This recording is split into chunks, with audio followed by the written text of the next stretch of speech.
thing is launched live, baby. On deck! Good experience. Their heads are right, they've been in the weight room. I would say these kids got very strong this past fall. Just knowing that anything is possible pretty much this year. And now, we're focusing on one game at a time, just focusing on making sure we execute every play, every moment. The Austin High Maroon On Deck Show. Players, my teammates, we developed a really good relationship over the season. Brought to you by Plains Capital, Nance Orthodontic, Mark Hart Architecture, by Delta Millworks, by Somanos, by Prosperity Roofing, by Cover Chevrolet, by James Gonin Architecture, and by the Chuck Nash Auto Group, by Tate Property, Terrytown Pharmacy, Innovative Care, Timeless Service, 8118 Dental Professionals, dental care focused on whole body wellness, Sportsman's Barbershop, a friendly neighborhood barbershop, Horizon Bank. Since 1905, Horizon has been proud to work with local businesses across Central Texas and beyond. And now to the Maroon broadcast booth. Here's David Roy and James Scott.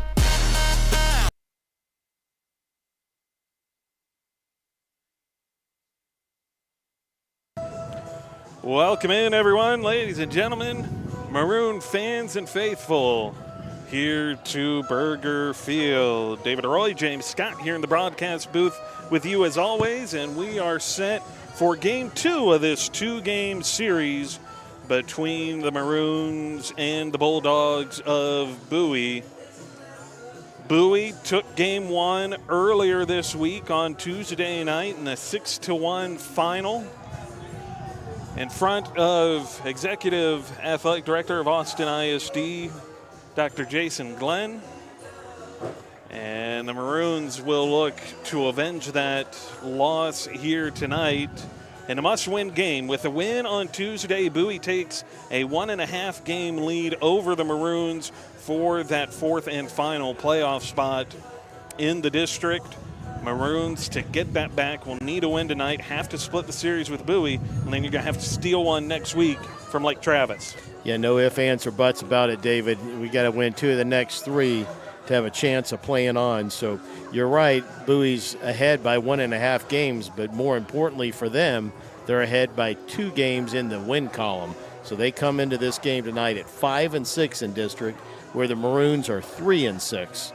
So got to win tonight and then take one from Lake Travis just to tie. And then I haven't even looked in the tiebreakers. First things first, we got to win tonight. That's the most important part. The tiebreakers will become meaningless if you don't pick up the win here tonight, even if you were able to go into Lake Travis next week and sweep them. Yeah, because you would end up tied with Bowie at that time, and Bowie, I'm pretty confident, the number 1 tiebreaker is head-to-head schedule, so they would have that. So definitely have to win tonight. Yeah, if not, our hopes this year of playoff action for the Maroons for the first time this decade would be squashed. That's the most important aspect of it, and so the Maroons, they're going to turn and see what they can do. We've seen a little bit of a shakeup here tonight on the lineup, both in the batting order and defensively here tonight, and we'll cover those in just a moment. The most important note, though, Fletcher Wilson will get the start off the mound. Yeah, Fletcher's had a great year. He only had 1 bad start, and that was against Round Rock.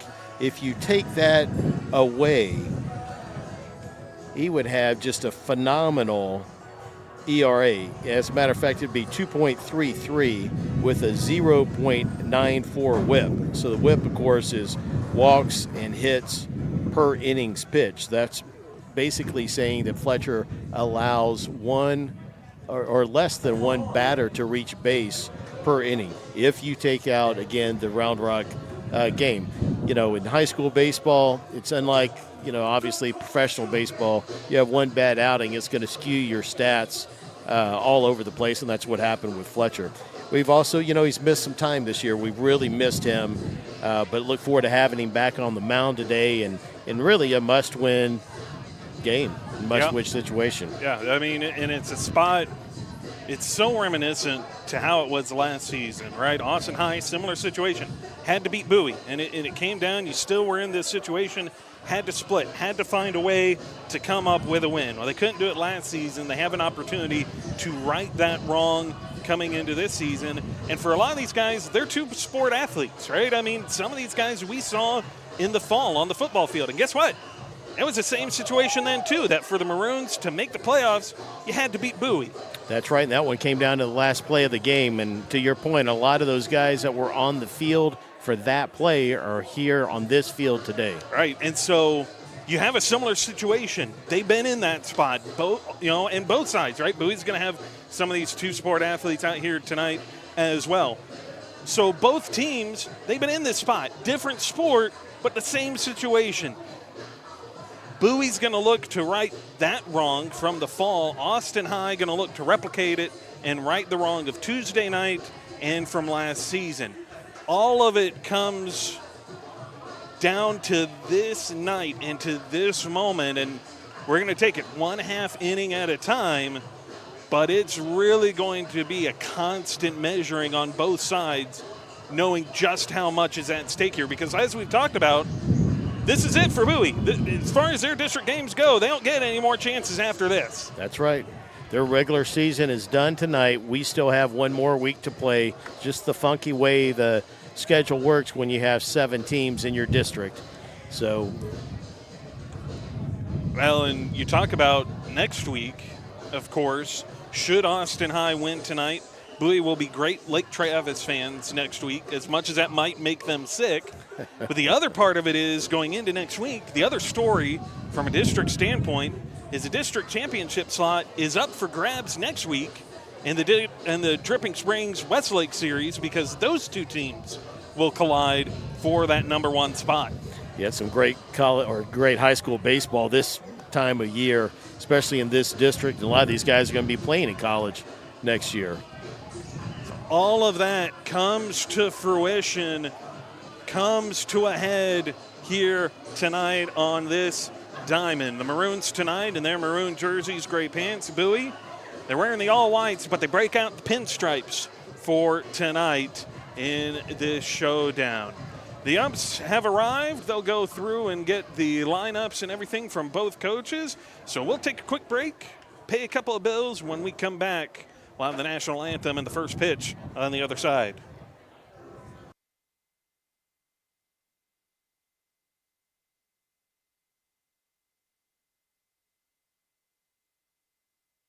Hi, I'm Jenny Covert. Welcome to Covert Chevrolet in beautiful Bastrop, Texas, where small town values drive big time savings. At Covert Bastrop, we understand what matters to you most. A good deal, great service, and dealing with people you trust. What matters to you matters to us.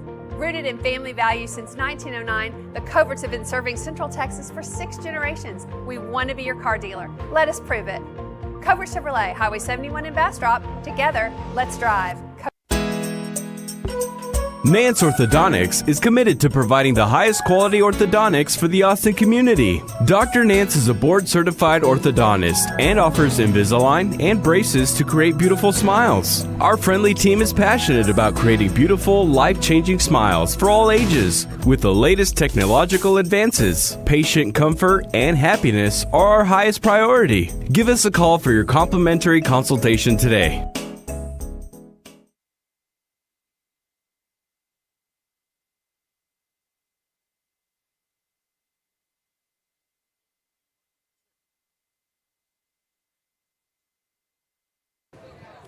Welcome back in. David Roy, James Scott here in the broadcast booth with you as always. As we await for the national anthem, we'll get you set on your lineups and we'll get you started with a batting order here to get you going.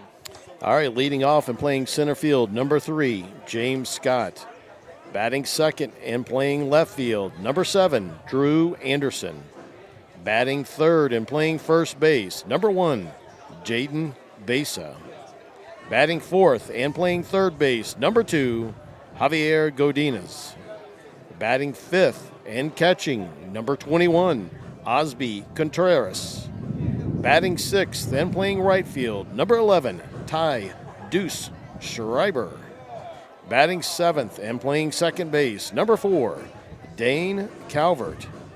Batting 8th and DHing, number 6, Patrick Bird. Batting 9th and playing shortstop, number 12, Logan Kenny. And, of course, out on the mound, as David mentioned earlier, number 5, Fletcher Wilson. You know, taking a look at the lineup, it's interesting to note over the past couple weeks, it's been Besa in that 2-hole. Anderson with that hot bat has been in that 3-hole. You come into tonight, and Coach A saying we need to get the bats going. Been a problem over the last couple weeks. So he shakes up the lineup a little bit. Besa and Anderson flip spots. Contreras stays where he's been. Godinez in that 4-hole, and then Schreiber, Calvert, and then Patrick Bird getting into the lineup, DHing on behalf of Fletcher Wilson for tonight. Yeah, it's good to see Patrick back in there. See if he can't get some hits going tonight and kind of serve as a spark plug to this batting lineup tonight. So you get some of that shake-up coming in there. Logan Kenny, of course, has locked into the bottom of that order here, and so it's all so very important.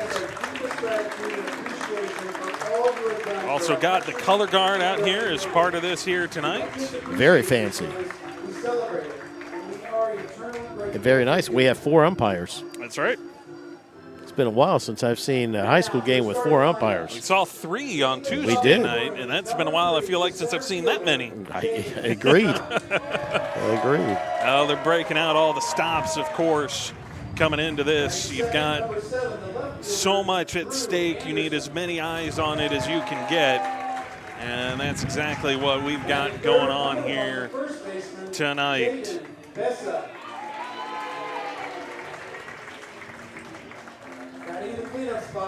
Got a good Maroon crowd out here tonight.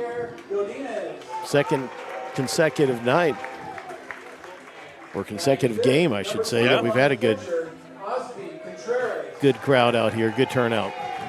Good crowd on both sides. Of course, Maroon faithful on the one end, Bowie fans on the other end. They've swapped sides, as you often have here when you split these at Burger Field, as we talked about with Dr. Glenn on Tuesday night. That you have, you know, it's more of a neutral site, but because everybody shares it, you just flip sides from one night to the other. Yeah, it's really good getting his perspective on athletics and what he wants to do, his vision. I think it was, you know, we talked about this at the Bonanza, right? How important it is to get the baseball diamond out there at Austin High, back up and running. Of course, that seems to be a high priority for Dr. Glenn. But the interesting part that he mentioned that I took away from that conversation is it wasn't just baseball. He wants to bring the football games out of House Park and back in to the Austin High space as well. Yeah, that's going to be a difficult one due to some state laws. Any stadium with more than, I think, 999 seat capacity, you have to go back out for bond. Yeah. So that might be a difficult one, but I feel his passion. Love it certainly for maybe lacrosse, soccer, baseball, softball. Obviously, basketball's already there, but that makes a lot of sense. I think it's going to be a hard time to pull Austin High Maroon football away from House Park. I certainly think it's going to be tricky, but I also think it's interesting. And the message behind Dr. Glenn's perspective of it was it had nothing to do with the tradition of House Park. And I know some people who have been in the community a long time, you know, they're going to look at it and say, well, you can't take it out of House Park. But, you know, Dr. Glenn's argument is, well, we need to take it out of House Park for the community's sake and to continue to build and to rally around Austin High as a whole from that perspective of things. Of course, he's got to oversee all of Austin ISD, so LBJ gets thrown in there, Bowie, all of those things. But, you know, that importance to him of the community aspect of being able to have a place for the kids, for the program, for the community to call home, truly home, is so important. I agree 100%. The other thing he's going to have to work through if you want to bring football back to Austin High is where do you put all the stands? Because we're sort of landlocked there at Austin High unless we take Stephen F. Austin Drive back, which technically AISD owns. Right. So with that, we'll get you set. We'll turn our attention here for the national anthem here from Burger Field.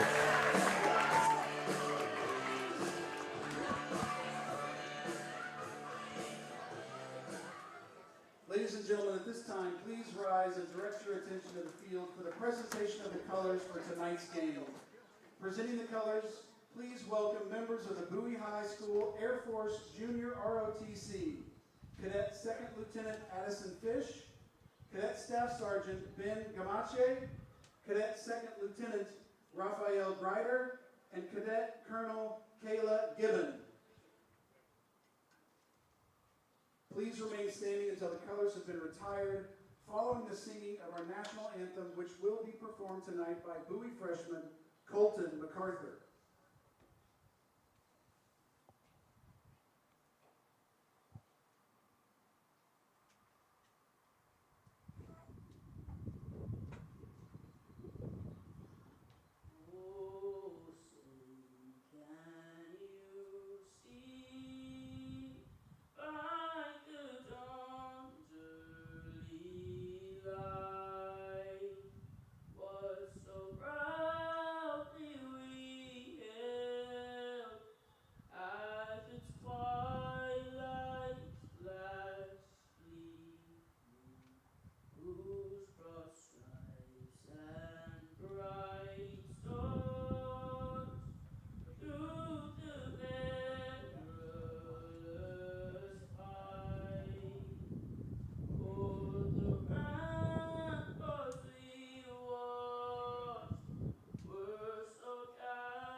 With the rendition, we turn our attention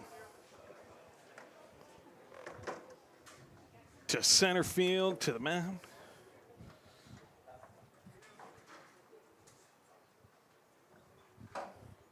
That was a beautiful rendition. Of course, by 100%. a freshman from Bowie. A cappella.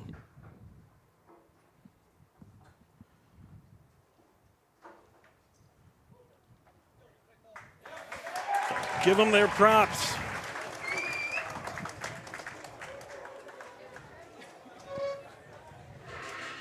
As we get set for the Maroons and the Bulldogs to collide here on a Thursday night. Please welcome Michael Boyd, father of Bowie Bulldog Landon Boyd. Michael served his country as an infantryman in the U.S. Army. Michael, go ahead when you're ready. James Scott get an opportunity to get us started here on this Thursday night as we have set the stage for the Maroons and the Bulldogs. Got to stay focused, one pitch at a time. Big game for us. You got to think that Bowie is pretty confident here and pretty confident with them fitting into that fourth seed in the playoffs. Of course, you know the Maroon dugout would love nothing more than to upset those plans. Got to win 2 of 3. One here tonight is a must win, and then pick up one of those against Lake Travis. which might sound like a daunting task. However, we have already taken one game from one of the district leaders in Dripping Springs in one of the most exciting Maroon baseball games that we've had at least this decade. Sure. You talk about that, and as discussed, right? I mean, a lot of Austin fans feel that same way. I mean, here tonight. And so it plays a role in that. And you talk about it, you know, the Lake Travis aspect. You talk about Austin High taking that game against Dripping Springs. So far, it's made a difference. That's allowed Westlake to leapfrog Dripping Springs by a half game, admittedly, but it has elevated Westlake ahead of Dripping Springs to own that first place spot in district. Yeah, 100%. 100%. So there's just one pitch at a time.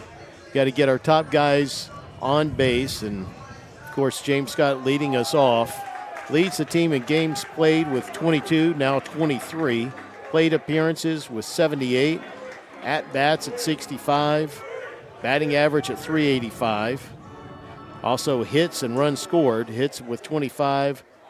Runs scored 23. And is currently sitting tied with Marshall Wilson and Mark Martinez for 20th all-time on the Maroon hit list with 65.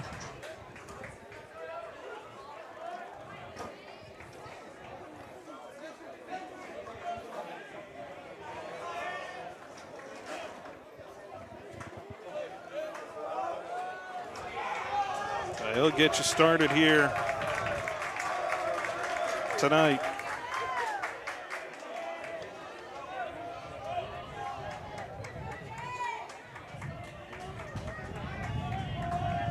Sarge takes this one down away, ball one.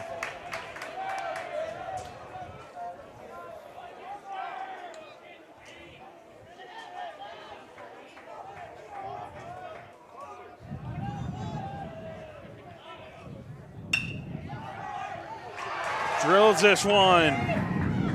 Can he beat the tag over to first? Not in time.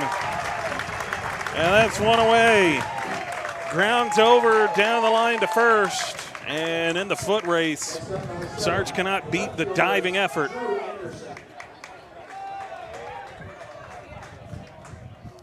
Anderson coming in, 20th game now played, hitting .378, leading the team with on-base percentage at .491.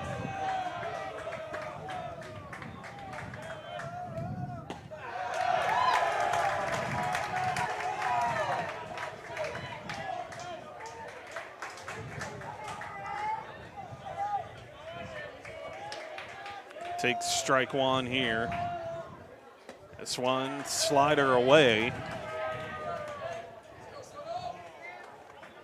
And that evens up the count at 1-1.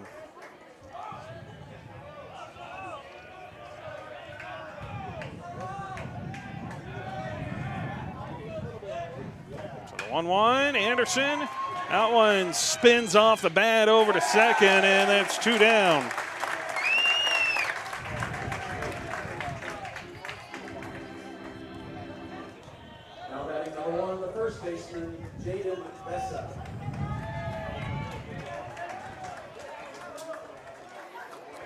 All right, Jaden Basin stepping in, .255 on the season, .375 on-base percentage.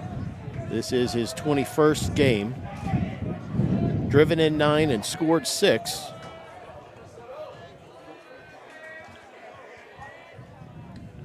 And this one in there for strike one.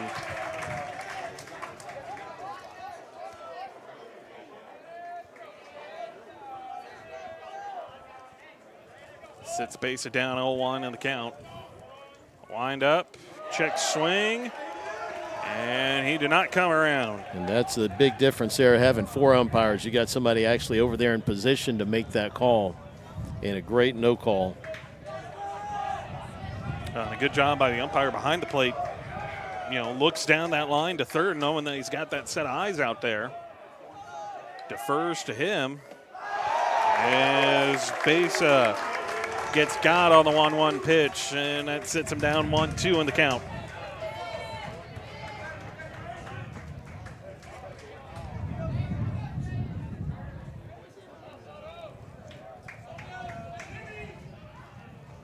Working on something outside. And he just catches the edge of the plate there for strike 3. And so a very quick 9-pitch inning, 3 up, 3 down. As the Maroons, they'll turn to Fletcher Wilson and hope he can do the same when we return. You're watching Maroon Baseball here on the Vipe Live Network.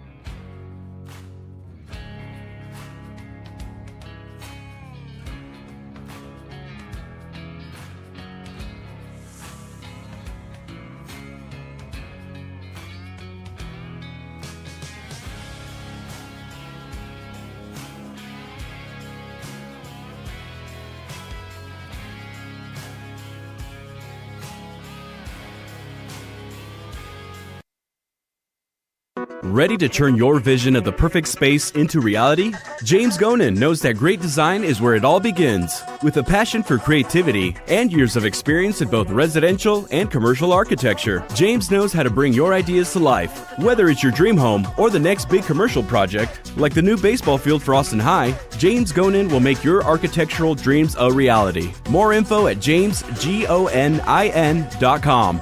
James Gonin, architect and proud supporter of Austin High baseball.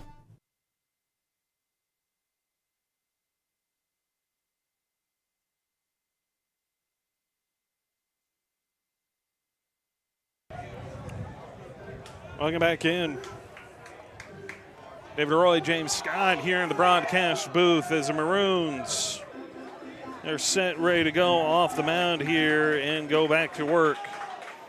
Again, we mentioned this earlier. Fletcher Wilson, 19 innings thrown, 5 games started. He's 0-2 in the season and carrying a 5.53 ERA.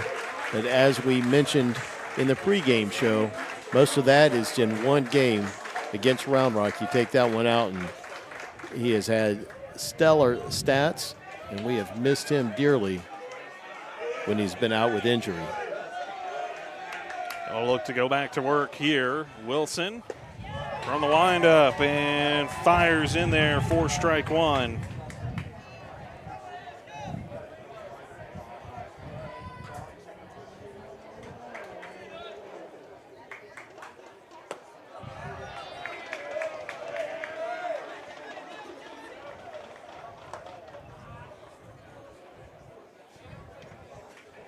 So 1-1 count. Curve in there at 69. Love it ahead in the count, 1-2.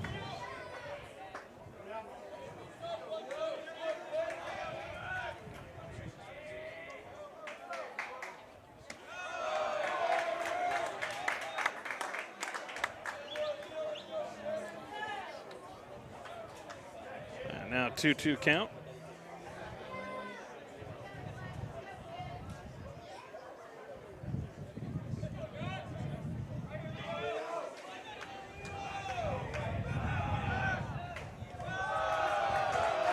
Short arm that a little bit. Bounced it in there, full up, 3-2.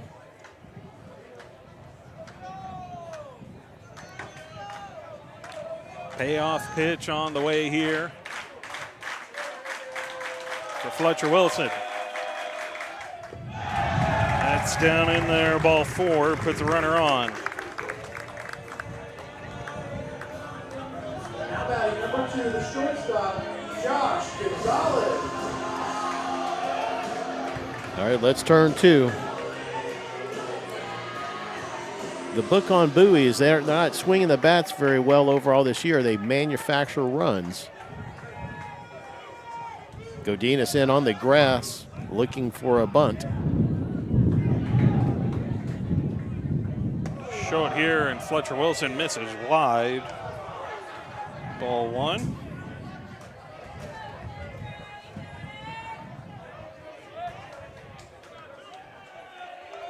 Lined up, it was going to be more of an ear hole shot.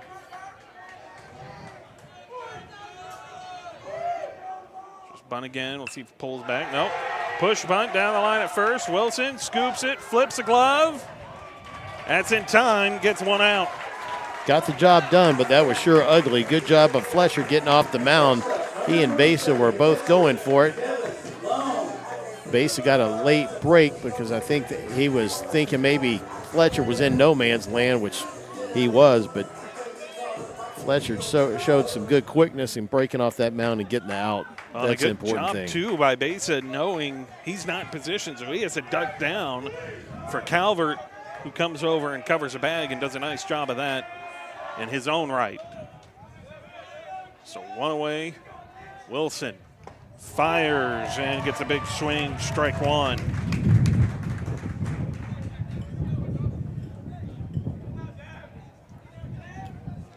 Base over at first, playing in on the cut.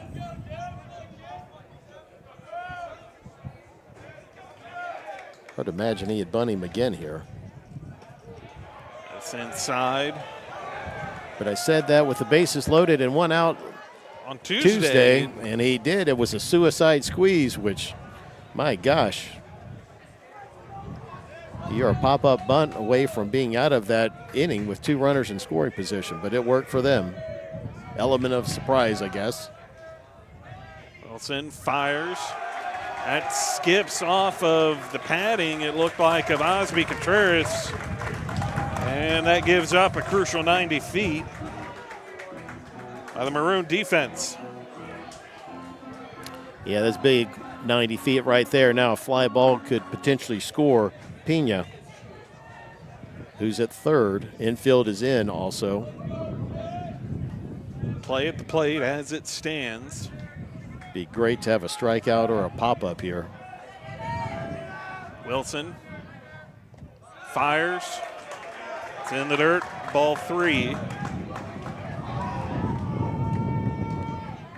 In danger of putting on a first and third situation.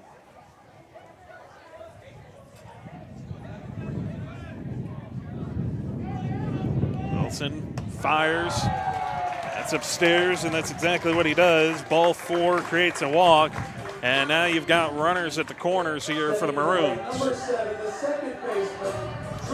You'd expect the middle infielders to go back at double play depth, and Base and Godinez probably still in on the grass. It gives way to Contreras and the entirety of the infield coming in to meet and talk, and so good early showing. This is not just a meeting between Contreras and Wilson. This is the entirety of the infield. Yeah, it is a good time to have this timeout and go out and talk about the defensive positioning on what might be a first and third play by Bowie.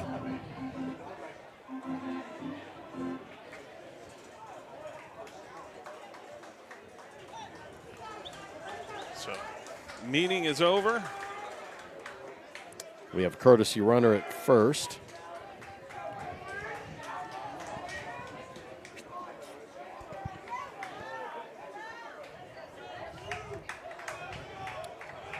See if Bowie puts on a play here at first and third, and Fletcher Wilson barely gets into his windup before he steps off, trying to catch him.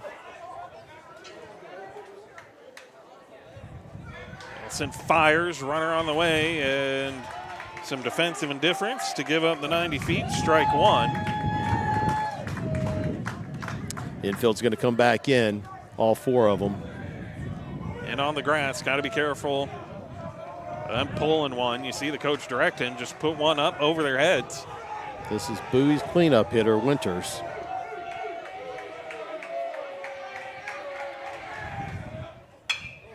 Winters gets this one through.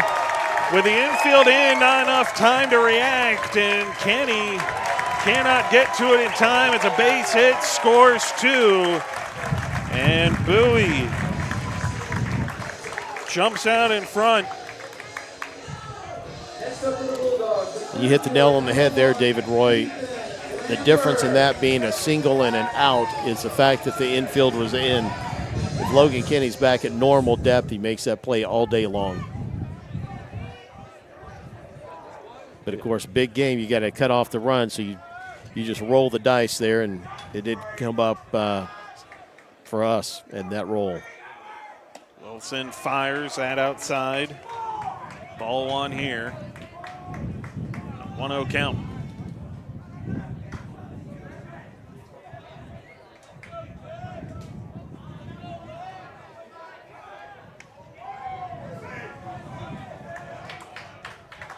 Wilson pivots, fires to first. Quite in time. Do have some motion in the Maroon bullpen.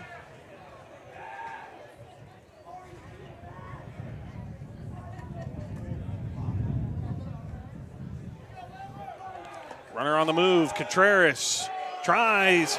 It was in time, and Yes. he got him. Osby Contreras and Dane Calvert.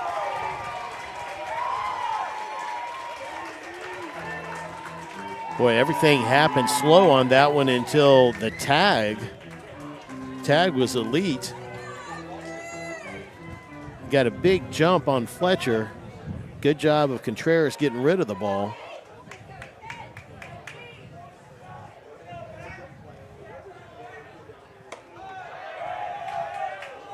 Ball three here. Looks like Jason Martinez down in the pen. That's exactly who it is.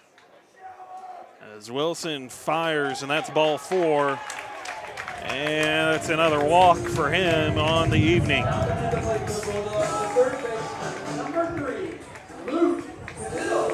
Yeah, and if you're Coach A, the season's on the line right here for all intents and purposes.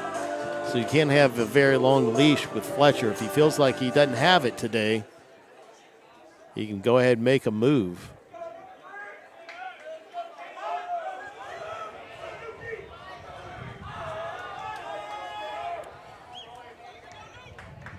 Fletcher sets. And turns, quick fire back over to first.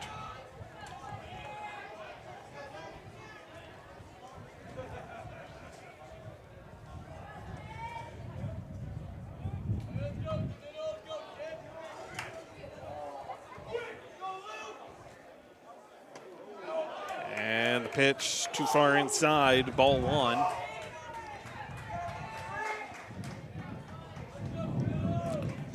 Wilson at 20 pitches, only 6 of those strikes. Compared to the Bowie side, 9 pitches, and they sat down the first 3 in order. As Wilson comes back upstairs and in, and that's a 2-0 count. You got to wonder what Coach A's thinking, if he's planning on coming out here to at least talk to Fletcher and try to help him settle in.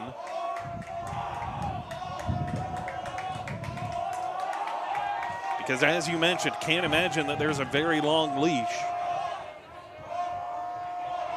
Wilson fires, that's inside ball 3, and that is going to be Coach A steps out of the dugout, and he thought about it, steps back.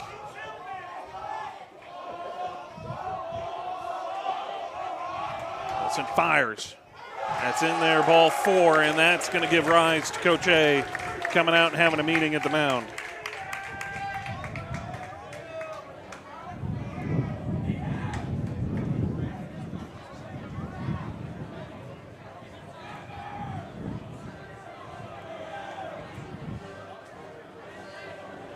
Had a quick turnaround from Tuesday to Thursday, but everybody except for Besa is available out of the bullpen. But boy, you'd like to get Fletcher back on in the groove here and go get an out. Yeah. He's gotten you, 2/3 of the way there to get you out of the inning. Can he just pick up that last one? The key's going to be, can he start throwing strikes? Again, 23 pitches, only 6 of those strikes.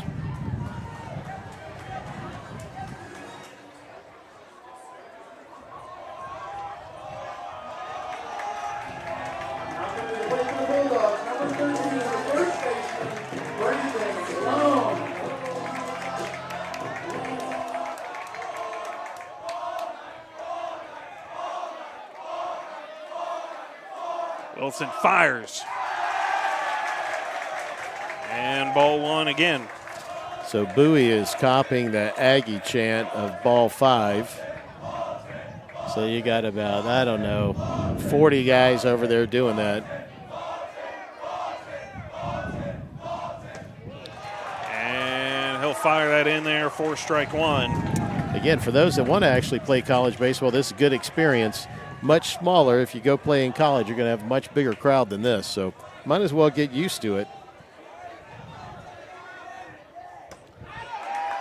And that's off the edge again for Fletcher Wilson for ball 2.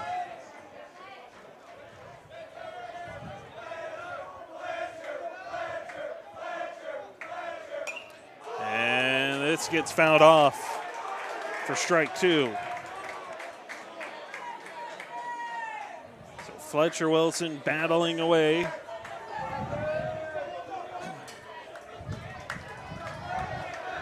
Two count.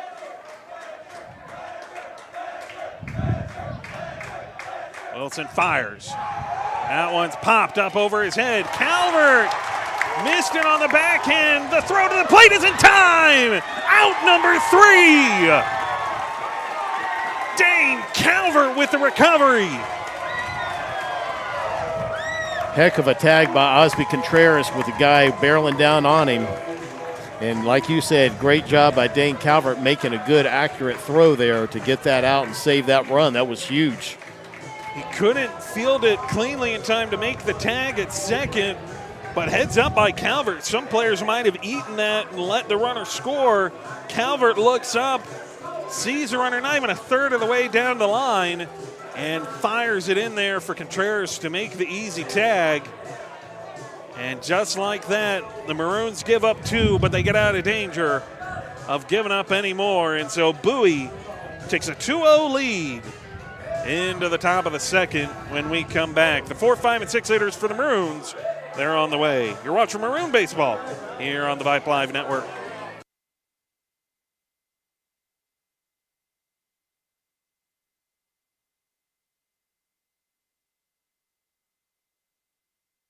Hi everyone, I'm Gigi for Chuck Nash Chevrolet Buick GMC in San Marcos. We'd like to invite you to shop Chuck Nash, where we combine small-town hospitality with a huge selection of cars, trucks, and SUVs. Right now, we have over 600 new and pre-owned vehicles to choose from, and a friendly staff to guide you through your purchase. Stop into Chuck Nash Chevrolet Buick GMC today and experience a new way of buying or selling.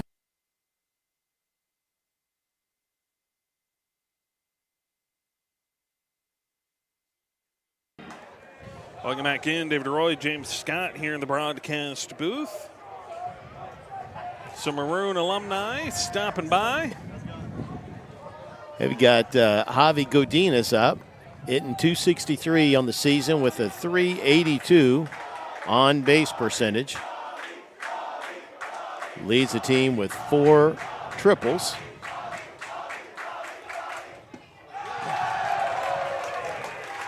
And Godinez takes strike 1. And to your point, David Roy, we got 2 Austin High baseball alumni, Lumberjack Umberhagen and Aiden Leonard, just stopped by. Pitch fired. Down and away. And brings up the 1-1 count here for Javi Godinez.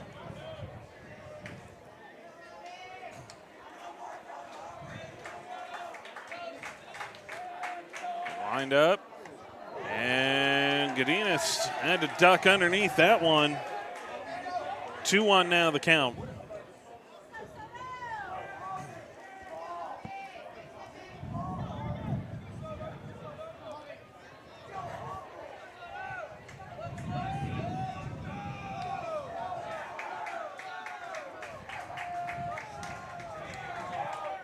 Wind up, pitch, down away, ball 3.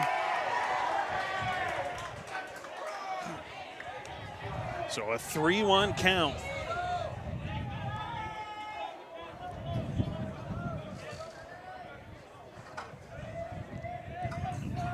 Need base runners. And that's up there, ball 4. Great job working that count. Puts one on for the Maroons and would bring the would-be tying run up to the plate, and Osby Contreras. Contreras leading the team with 15 RBIs, has 7 doubles, a triple, and a home run. Hitting .255, 397 on-base percentage, 870 OPS.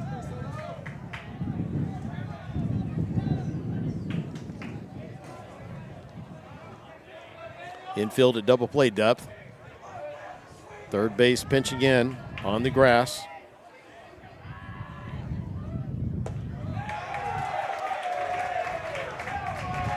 It's 84 miles an hour on the inside.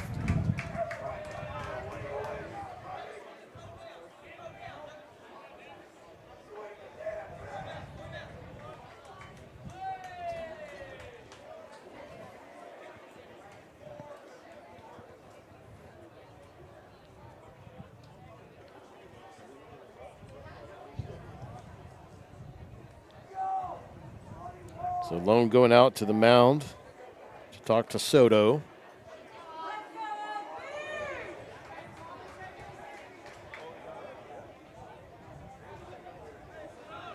Everybody ready. No balls, 1 strike. And Soto going out of the stretch with Godinez at first.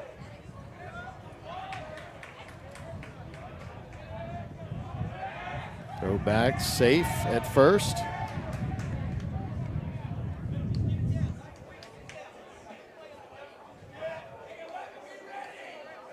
Third baseman still in at third base.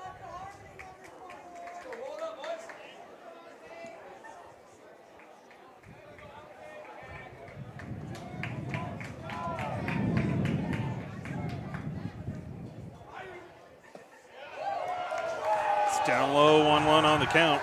Good eye by Contreras. Staying in the zone. Nice job.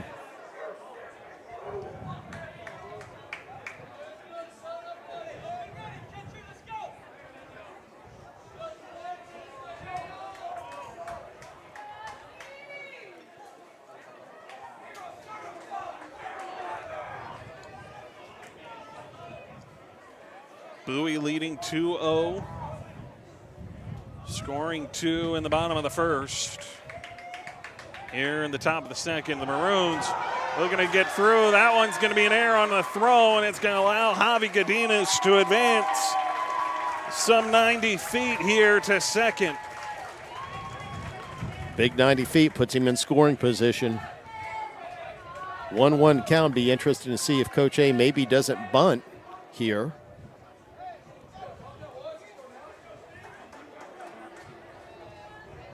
You got Schreiber on deck.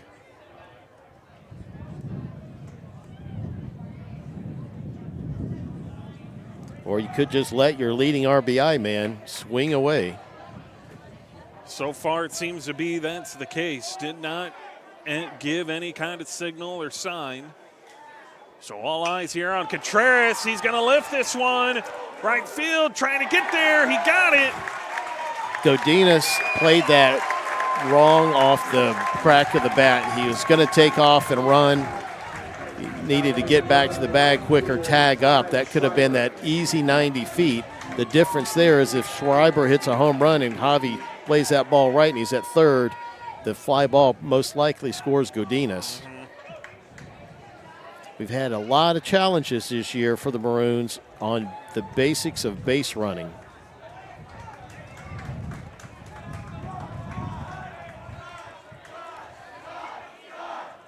Situational awareness can sometimes make all the difference. Not even a talent discrepancy, but just who's better in the situation.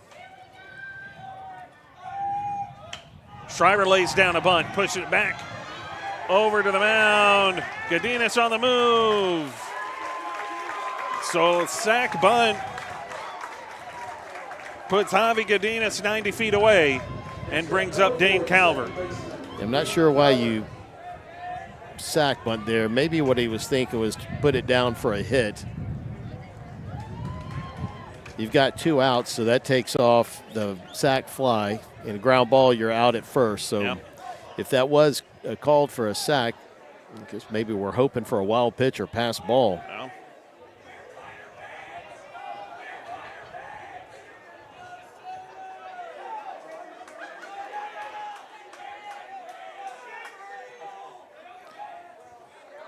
Pitch on the way, outside. Good eye by Calvert. He's got a 278 on base percentage. Has three base knocks. This is his 10th game played. 18 plate appearances.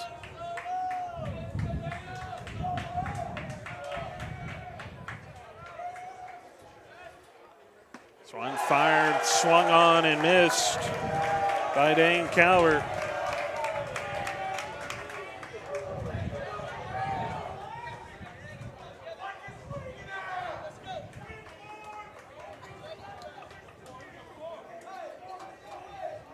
One count.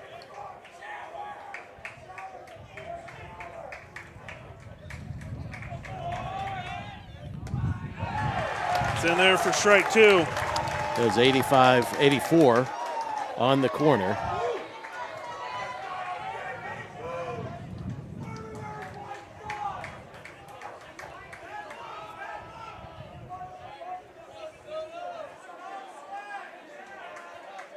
One-two count, let's set in.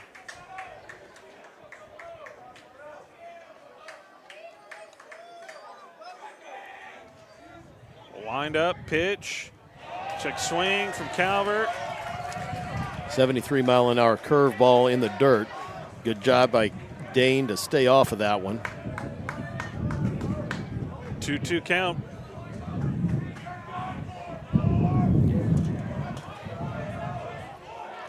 Big spot here. They did not water down the sand in between innings here, so you got a little East Texas feel to this one tonight. Ball three.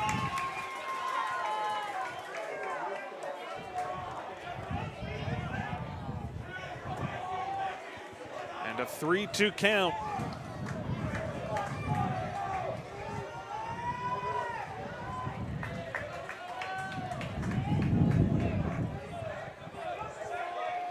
Wind up. Good eye. It's too far inside. Ball four. Puts runners at the corners with two away.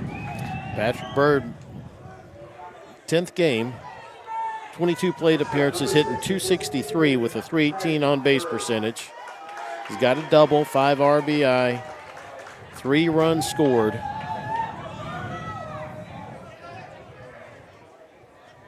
He's one of those guys that got some action against Bowie in the football season.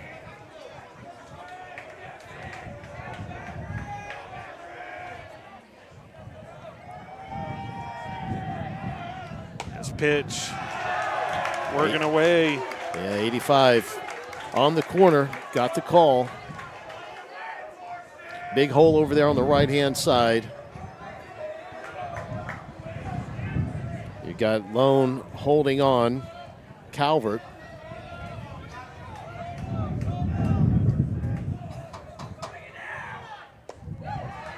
Nice job of checking on that 75-mile-an-hour curveball in the dirt.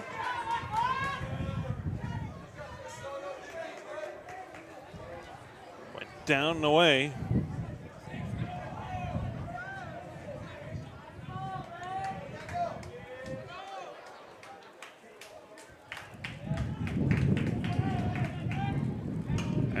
Bird fouls off the 1-1. Up in on his hands. Just sliced it over behind the Maroon dugout. 1-2 count. The would-be tying run at first.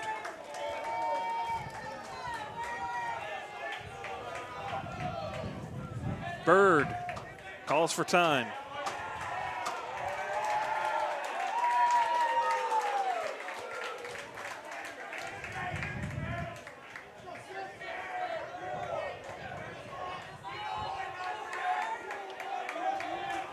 He steps way in tight to the plate here. Bird. 1-2, that's in there, strike three. Bird can't bring the bat off the shoulder, and it leaves two stranded for the Maroons.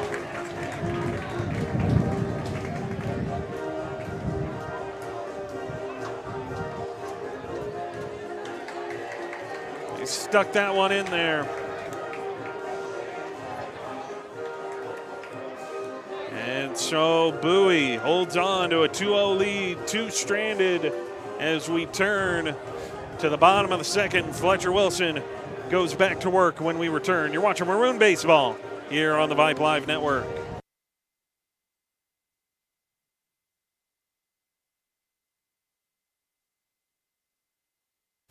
After a tough game on the diamond or a strenuous day on the job, relief from those aches and pains is waiting for you at Somanos. Kiko is a certified flexibility expert and wellness practitioner who provides comprehensive bodywork, mobility coaching, and intentional breath work that allows the body to relax while relieving pain and alleviating injuries. Somanos offers a variety of therapeutic services to fit your needs and not hurt your budget. Relieve pain and increase your quality of life with Somanos. Move better, feel better, live better. 512-800-3064 or online at somanosbody.com. Somanos, proud supporter of Austin High Baseball. Welcome back in. David Arroyo, James Scott. Turn our attention to the bottom of the second inning. And Wilson misses upstairs. 4-1.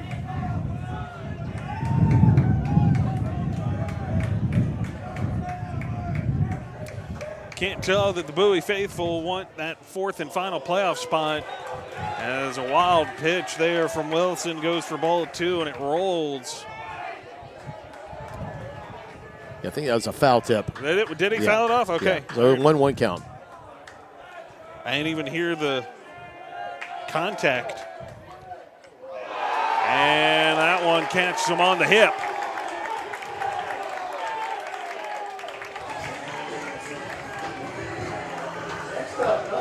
So it puts a runner on here in the bottom of the second. It's 2 innings in a row now that Bowie has got the leadoff guy on.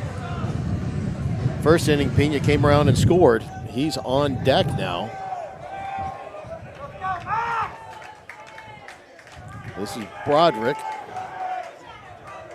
Double play in order. Calvert expecting a bunt, cheating way over to first.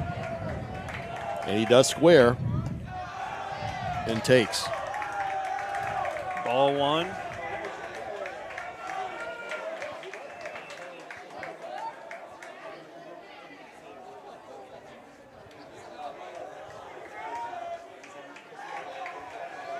Show and bunt.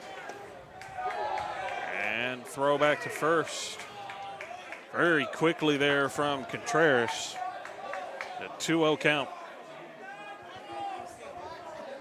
Dangerous play, though, because Besa dropped it, had it in the dirt. Fortunate did not roll through.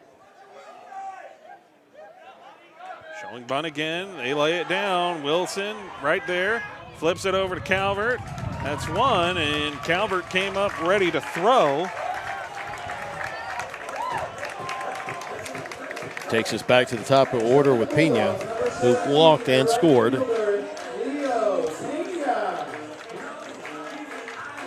Contreras and Wilson will meet at the mound.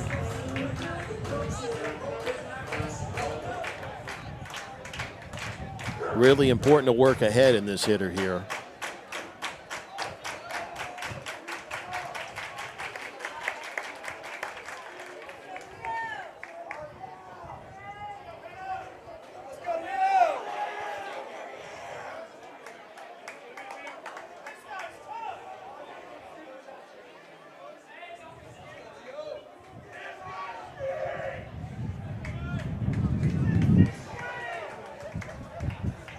Calls time with that dust coming in. Said it earlier this year, it's almost like Lubbock. Mm-hmm.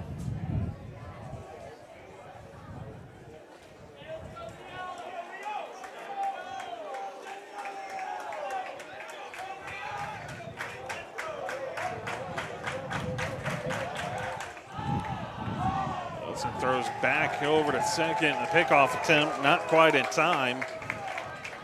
It was close. Umpire over there took his time to make the call. Wind blowing in pretty good. I'm sure you can hear it in our mics. Big ballpark's going to play bigger. It's popped over to Calvert, who makes a great grab. Fires back to Besa, and that's one more away.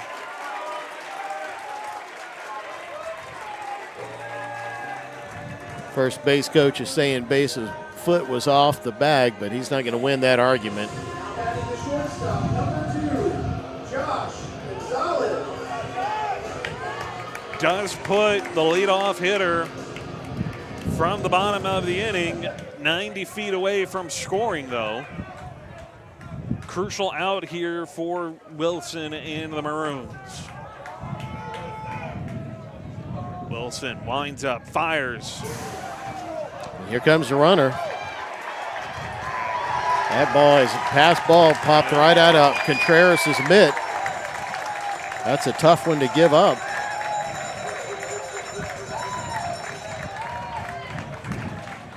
Gives Bowie a 3-0 lead. That one was swung on too.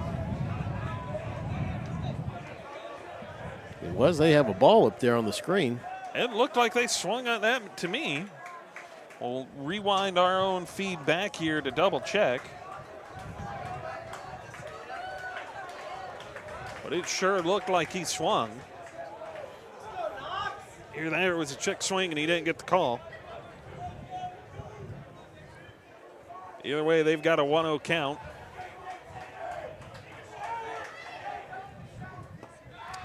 You're right. He swung all the way. I think the board must have it wrong. I think the board, it's got to be. I mean, he swung all the way through that. Yeah, you're right. There's no doubt about it.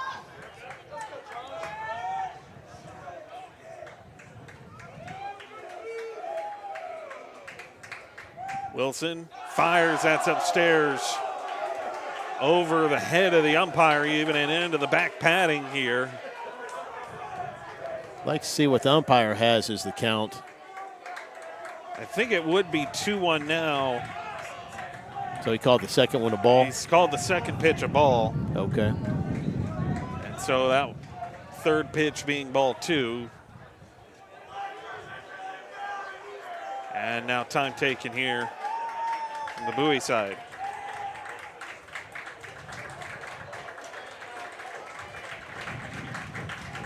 Wilson fires, check swing, and Wilson does not get that call in his favor. So ball 3, 3-1 count.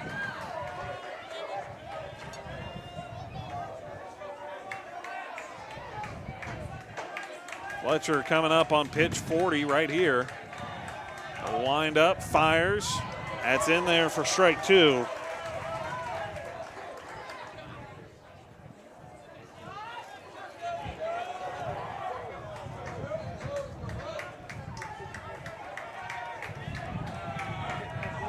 Wilson fires. Ball 4 and a walk.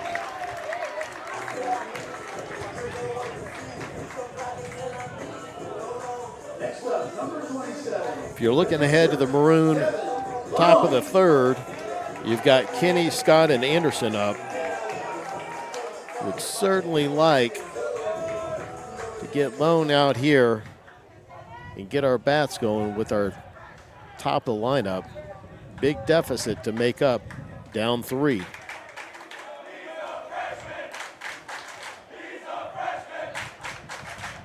Wilson turns, fires back over to first. Pickoff attempt there.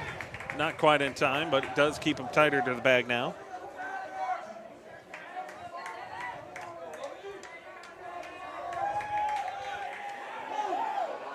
Oh, he picked him off over there at first. Nice job, Fletcher Wilson. Good quick tag by Jaden Besa. Didn't even need to throw the pitch, just turned, fired to first, and he's got the out. And that gets the Maroons out of trouble here. They give up 1. They'll trail by 3 as we turn our attention to Logan Kenny and the top of the Maroon lineup when we return. You're watching Maroon Baseball here on the Vipe Live Network.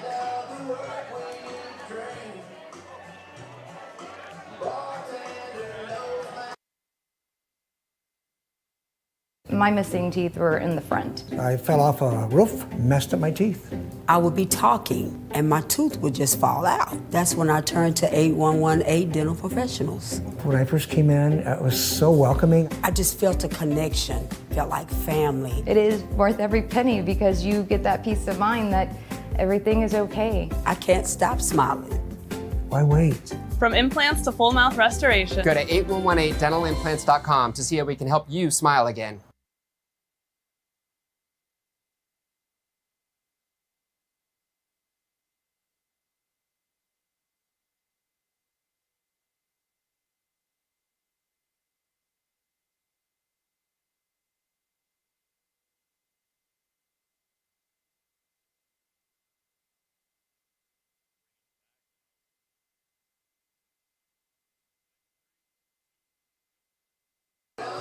Welcome back in. David Roy, James Scott here in the broadcast booth. We turn our attention top of the third. Kenny, Scott, Anderson to get you started. We'll see if Kenny can work some of that Dripping Springs magic here in this spot. Sure, he hit a rope on Tuesday against Bowie here. He's got a .321 on-base percentage. 9 hits, 3 RBIs, scored 7.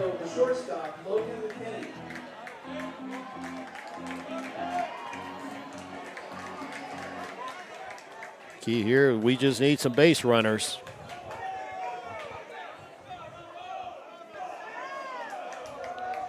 Soto at 28 pitches, 15 of which are strikes. Working from the windup with nobody on. Fastball at 84, right down the chute, called strike. Kenny, the senior, 3rd year on varsity. Been playing a great shortstop for this team. The ball low. 1-1 count. 311 down left field line, 401 to straightaway center, 341 to right. 410 is the deepest part in right center, and that wind is blowing straight in. Slider, 73 in the dirt, so 2-1 count. This ballpark's going to play much bigger than those distances I just gave you with that wind blowing in. South wind right into the batter's face. Kenny swings, taps one down third base line. Even ups the count, 2-2.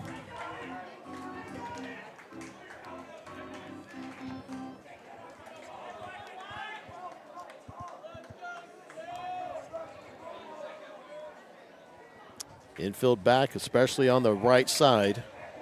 Third base about even with the bag.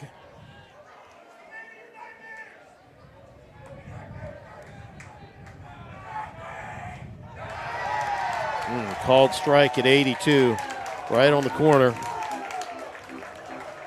Next up, number 3, the center fielder, James Scott. So brings up James Scott, 0 for 1. Grounded to first his first time up. Good play by the first baseman over there. He beat Scott to the bag.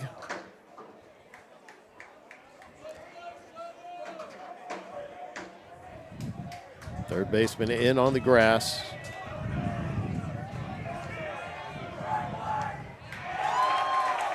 .84 fastball on the corner.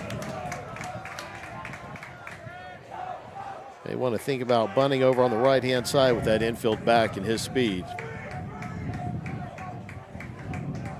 The 0-1 pitch on the way, and he'll take it on the back. I love how the way the umpire sprints out there in between the hitter that just got hit and the pitcher. He did that last inning when Fletcher did that. I don't know if he expects there to be bad blood tonight or what. Must-win game and all the jitters that come with it. I don't know. I haven't seen a high school batter charge the mound on a hit batter ever, I think. I'm sure it's happened, but I think we're pretty safe here tonight. Anyway, that brings up Drew Anderson, 0 for 1. Scott, short lead over at first.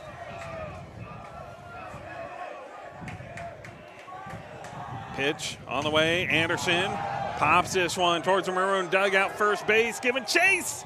Not going to get there in time.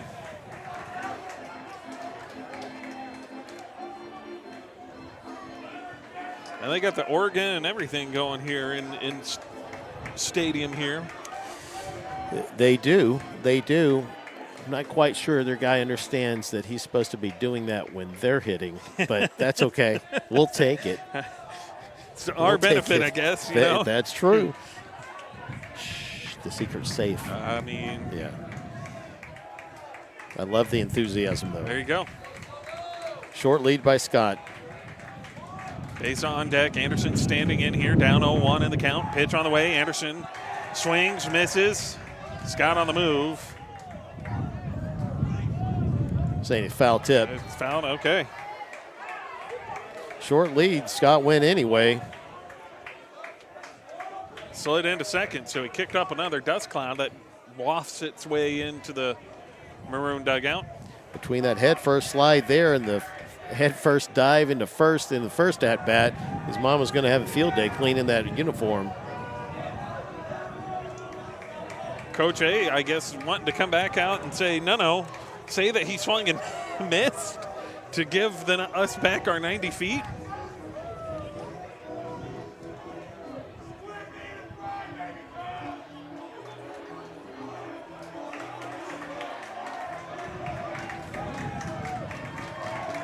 That was some dialogue. And then Coach A pointed at his hand to the catcher, and something with God. Who knows? Who knows? They are not mic'd up, so we cannot hear what they are saying. That'd be a hoot. That's the next level vibe right there. I'd probably be for the best. I don't know that we'd want to know what they're saying. I don't know that any of them would be too thrilled to be mic'd up like that either. 0-2, Anderson pops this into shallow right, and second baseman able to range over, make the grab. That's out number 2. Yeah, a little flare over there. Put Scott in no man's land. If you go, you're going to be doubled up, and if you don't go, you're going to be doubled up. So he's still there. Second baseman catches the ball, base up. 0 for 1, struck out in the first inning.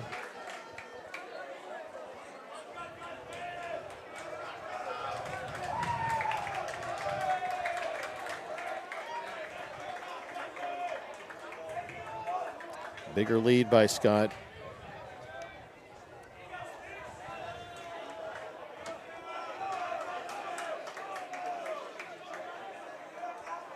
Wind up.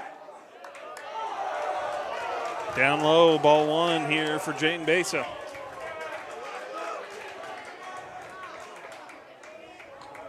Got to think Coach A's thinking about putting Scott in motion, hit and run, straight steal.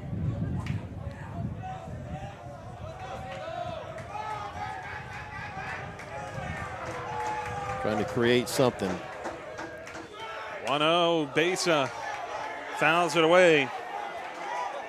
Back out here into the parking lot behind the Bowie dugout.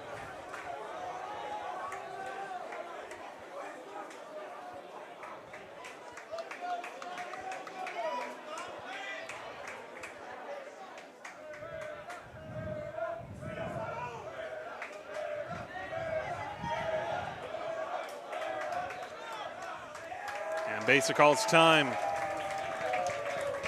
Even 1-1 on the count. Sarge at first.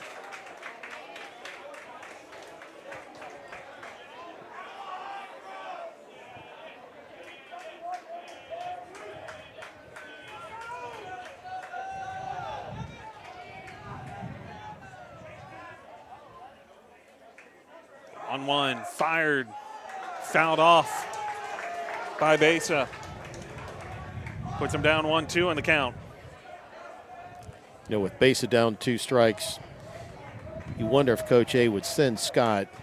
Thought that if he hits it, he's in motion and potentially scoring. If he gets caught stealing, you lead off with Besa, who's gotten on consistently this year. Yeah. And of course, if he makes it, then he's in scoring position with one of your better hitters at the plate. The 1-2. Down low, ball 2.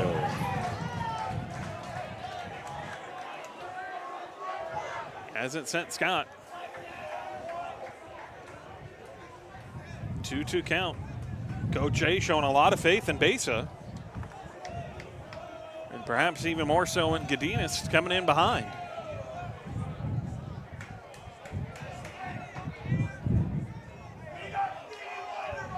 Two-tooth count. 2 away, time called again here by Dane Besa.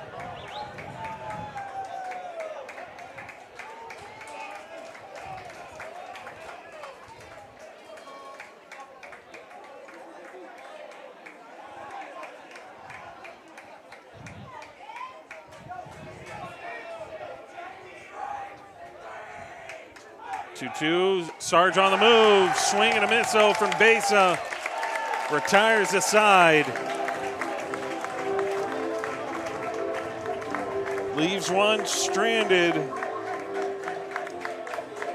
as we head into the bottom of the third and turn our attention back to Fletcher Wilson, who goes back to work on the other side. You're watching Maroon Baseball here on the Vibe Live Network.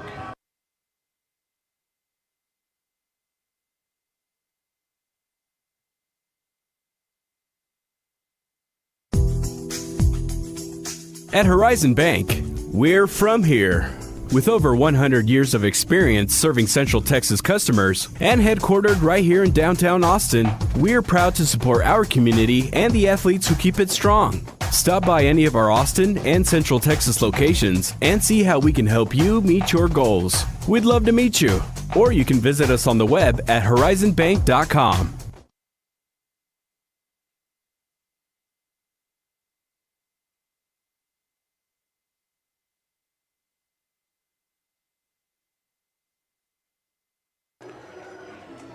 Welcome back, David Arroyo, James Scott. Bottom of the third, where Bowie leads 3-0. And Fletcher Wilson looking to get through an inning without giving up any runs scored. That's certainly what the Maroons need. Keep this lead to a manageable 3-0 deficit in the hopes that the Maroon batting order can get squared away.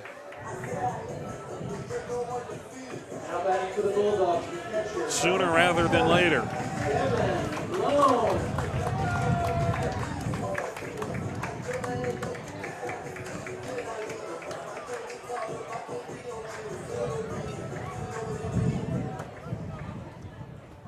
So brings up Devin Lone, who was in the box when I believe it was Gonzalez got picked off to end the second. Fletcher misses high. Let's see if we can break the string of letting the leadoff guys on. Really need to retire that first guy. About 80% of the time that guy gets on, he scores. And both the first and the second inning, that was the case. And that happened. 2-0 count as Wilson has missed upstairs again. This time overcorrects down in the dirt, ball 3. And a 3-0 count here for Fletcher Wilson.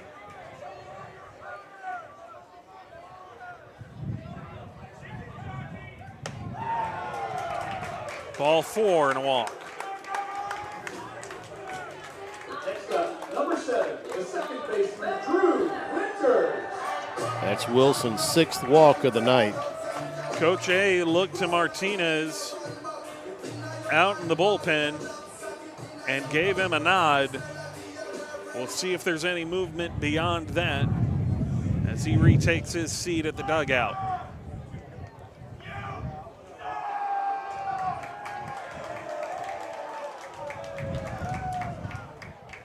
The Bowie student section has now moved down closer from where they were seated, and now getting a stern talking to.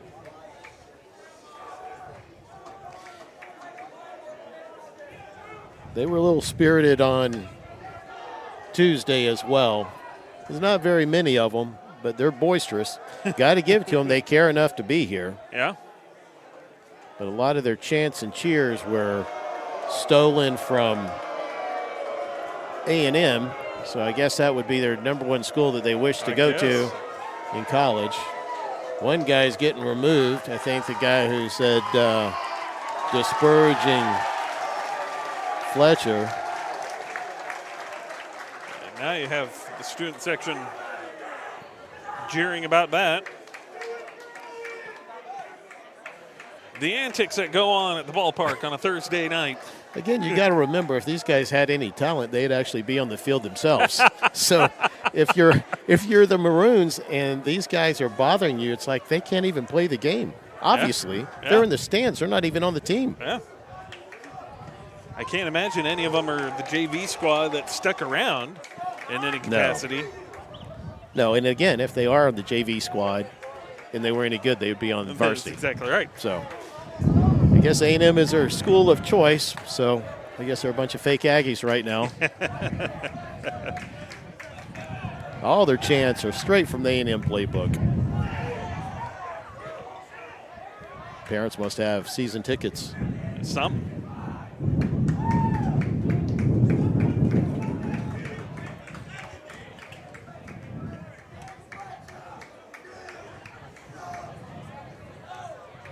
One count. And this a bit wild and in the dirt. Gives up 90 feet.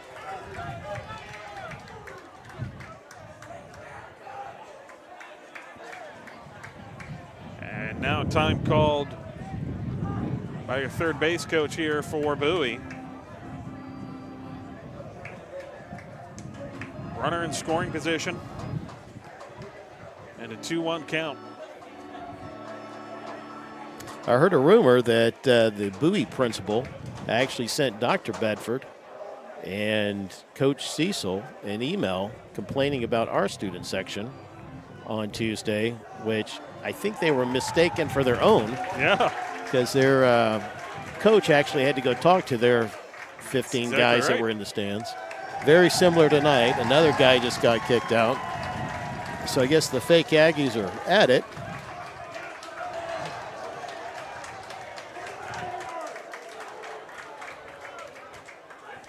Wilson fires, bunt laid down, popped right back. Contreras throws a third. Oh my God, he hit the umpire. Glove, and it bounces into the umpire's head. Holy cow. That's not the right play to make if you're Contreras. That guy had a big jump over there. You got to get an out there. So now we have first and third with no out. But, boy, good job by Godinez just getting a glove on that. But, boy, it popped out of his glove and hit the umpire, who is still standing. It must have got him in the shoulder, I think. Originally, I thought it got him in the head. Maybe a ricochet. I thought it got him on the side of the noggin. But to your point, maybe went shoulder to head. We got to get an out there if they're going to give it to you. Way too much of a risky play right there, and that guy was 3/4 of the way to third by the time Contreras got the ball. Now runners at the corners, and Wilson going back to base, and a pickoff attempt was successful.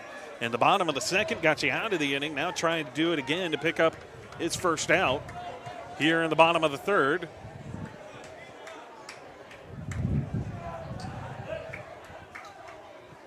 Bowie's fourth run, standing 90 feet away from the plate. And Besa misses a bit too far outside, down away.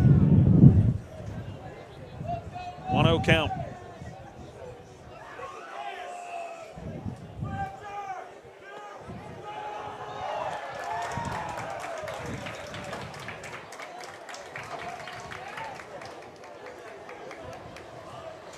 Now 1-1 on the count here from Fletcher Wilson.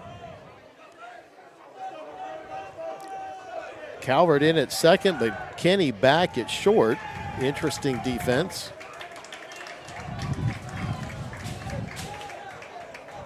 Dust clouds really kicking up here. There's this thing called water. We need to use that in between games. Runner on the move. Contreras dropped the ball out of the glove on strike two. And And so the defensive miscue, indifference even maybe, gives up 90 feet, now puts 2 in scoring position.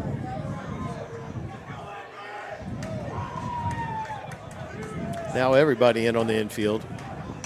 This is popped up back towards the parking lot on the foul ball. And so the 1-2 count remains.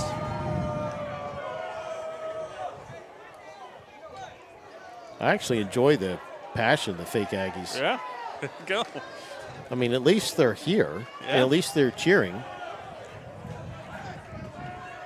It's pitch.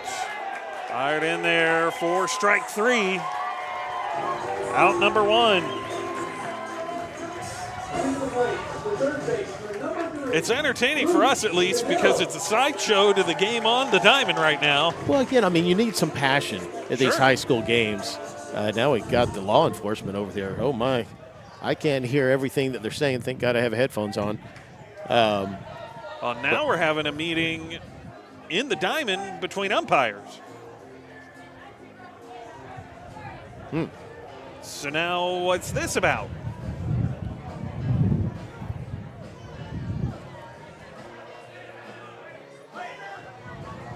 Oh, wow. The umpires. Oh, they want all of them gone. Wow. So the majority, the bulk of the Bowie student section, some of them appear to have perhaps JV squad-ish kind of gear on, maybe not, can't tell. I won't cast aspersions. I just saw kind of, maybe kind of T-shirt type uniforms. Our T-shirt fans. The T-shirt fans. Back to the fake Aggies. But the umpires meet, and they have cast out the vast majority of the Bowie student section. I've never seen that. I've never seen that. I mean, they went in bulk. They had police here, AISD police and everything. Yeah. Wow. And now further conversation taking place over there. And Wilson, I guess, getting now a couple warm back up pitches in. Now the Bowie head coach wants an explanation. Boy, if they were wearing Bowie JV jerseys, you're talking that kind of smack when you're in the stands? Yep. Holy Toledo. Yep. I mean, some of them have the uniform on because I'm seeing them right here. Yeah. Well, they didn't get kicked off, though, so maybe it wasn't them talking. It could be. It's upstairs. Ball 1. I actually think that's a good experience for our players that actually want to play college. You better get used to it. Yeah. You think next level is going to get any easier? Come on. Infield in. Wilson fires. That's in there for strike 1. A 67-mile-an-hour curveball started on the inside, broke right over. Let's see if the break in the action helps Wilson to kind of settle in here. The 1-1, Wilson fires in and low, and that goes for ball 2. Another one of those scenarios we need a strikeout or just a little pop-up in the infield.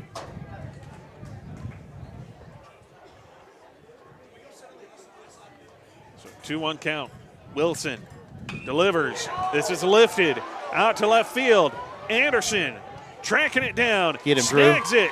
Fires that one to the cutoff man in Godinez. And Godinez. Oh, he hit another umpire. Back to the umpire and gives up 90 feet. And a run scored.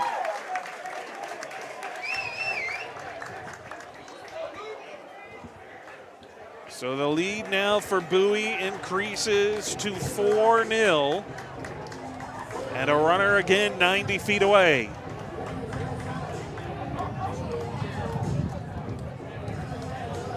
So the Bowie student section has now congregated their way down into foul territory over the fence line. Ooh, that's kind of risky. They're pushing their luck there. Taunting here. Well, you're challenging the umpires here. Well, you're challenging the AISD police at this point. That's true too. Yeah, there's passion and there's lunacy. So you may not want to do that. They have disappeared from the fence line out there. So one by one they vanish. This one grounded over to Calvert. Calvert flips it over to Besa. Had to reach out, but good stretch. Records the out to retire the side. But another run scored for the Bowie Bulldogs, and it gives them a 4-0 lead as we turn to the top of the fourth inning. And the Maroons, they need to get their bats going and respond in kind. We'll see if they can do just that when we come back. You're watching Maroon Baseball here on the Vibe Live Network.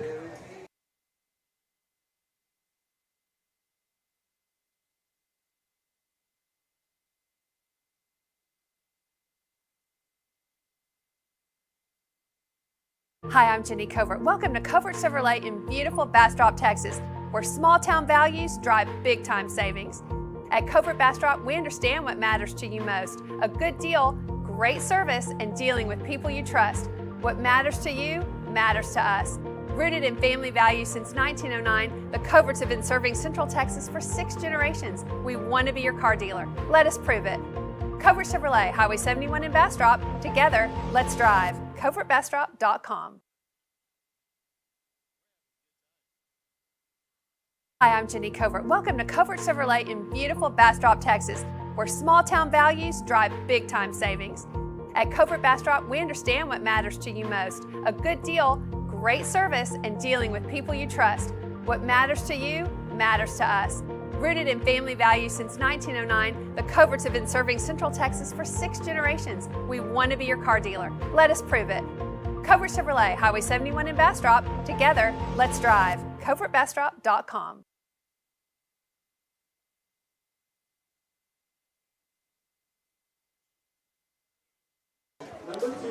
Welcome back in. David Roy, James Scott. We turn our attention to the plate now for Javi Godinez. Godinez walked his first time up. We got a little response from the Maroon faithful, cheering on their own Javi Godinez. Top of the fourth inning, Maroons down 4. I need more than a few cheers to get back into this as Godinez strikes this one into right field and lines it out to the glove of the right fielder, one away. Tough play by Pena out there, but he was able to make it after turning a couple of different ways.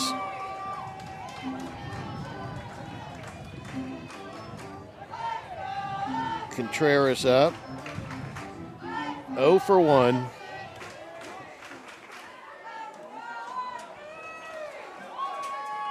Maroons looking for a first hit of the night, David Roy. The Maroon faithful doing more cheering and less jeering, as it were, as this one outside for ball 1 for Contreras. We're positive people. No fake Aggies here. Even though we have the colors for it. That is true.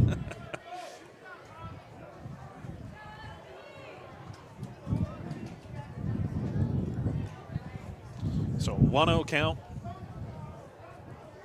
Contreras standing in with 1 away.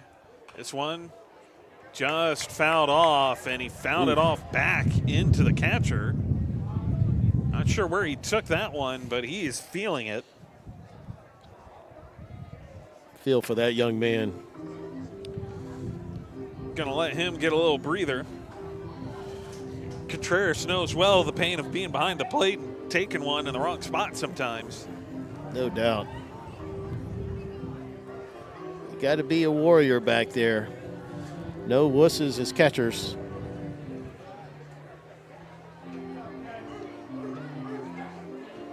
And nobody appreciates it. 2 pitches, everybody will forget that. Yeah. He'll have a welt on his leg or whatever. Yeah. He'll be looking at that thing for the next week every time he takes a shower. Good news is, I guess for Bowie, they'll have a week off for him to recover. True. So a 1-1 count here for Contreras to work with. Wind up, pitch, inside, strike 2, right on the edge. Paint the corner a little bit. Yeah, started that curve at him and got the call on the corner. Umpire saying it broke right over that inside part, 72 miles an hour. 1-2. Contreras reached out there, swung on it and missed. And the throw to first is in time for out number 2. And brings to the plate Ty Schreiber. Next up, number 11, the right fielder, Ty Schreiber. So no runs, no hits, 1 error by Austin High, 4 runs, 2 hits, and 1 error by Bowie. So base hits at a premium tonight for both squads, but Bowie's got both. See if Ty Schreiber can break that here. Schreiber 0 for 1. Pitch, fires, Schreiber gets that back up the middle. It skips off the mound straight over to short, and the throw to first is in time for out number 3. And Bowie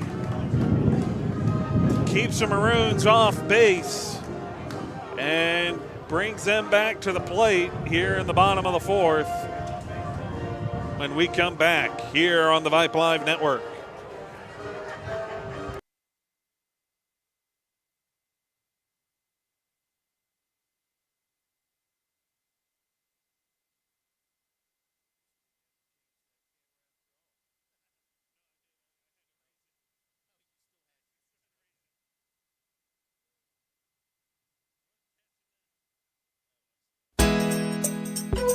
Nance Orthodontics is committed to providing the highest quality orthodontics for the Austin community. Dr. Nance is a board-certified orthodontist and offers Invisalign and braces to create beautiful smiles. Our friendly team is passionate about creating beautiful, life-changing smiles for all ages with the latest technological advances. Patient comfort and happiness are our highest priority. Give us a call for your complimentary consultation today.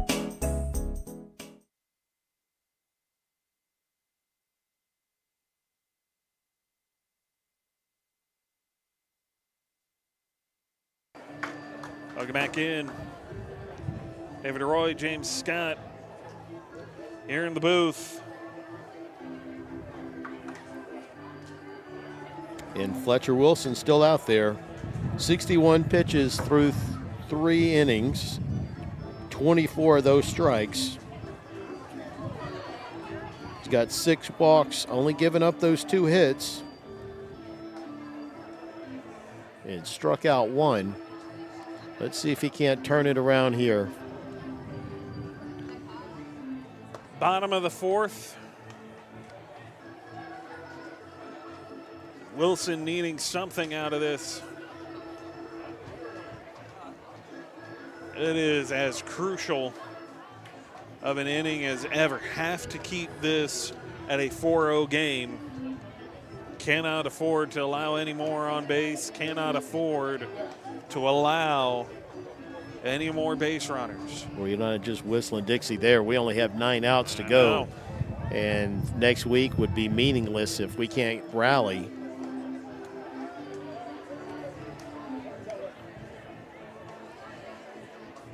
What's crazy is the Bowie pitching hasn't been overwhelming.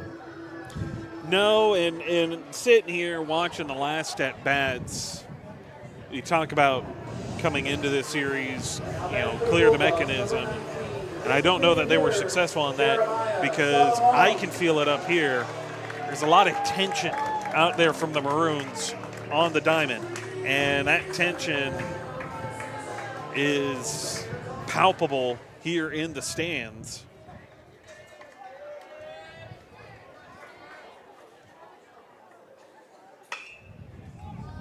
As this one fouled off.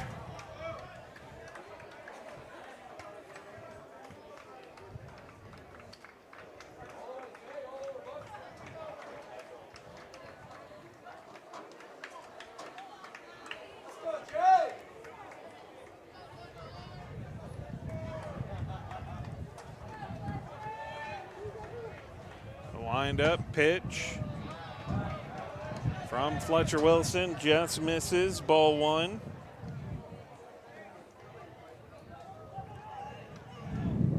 Scott playing him slightly to pull.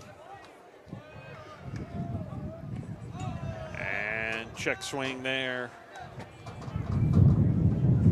Schreiber straight away, as is Anderson, in right and left respectively.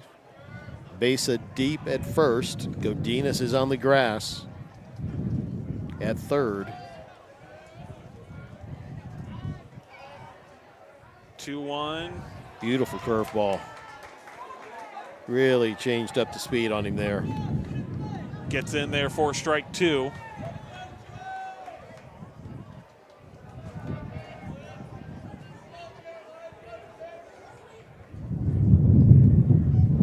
So 2-2 count. The wind up. In there for strike 3. Good job of getting that leadoff hitter out.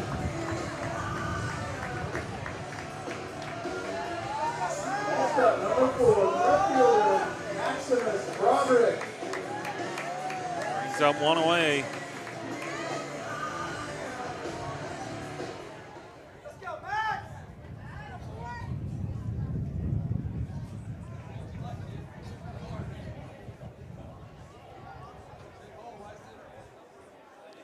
Wilson needing to keep it going. This one down away. 1-0 count.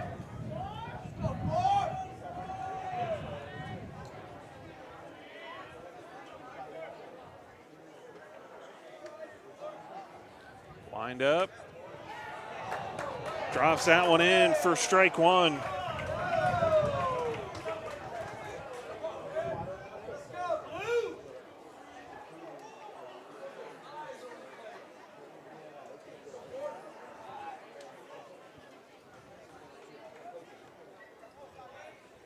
Wind up. Wilson fits it in there again for strike 2. So here in the bottom of the 4th, Fletcher Wilson starting to come on. On a 1-2 count. Wilson fires. This is fouled away towards the Bowie dugout.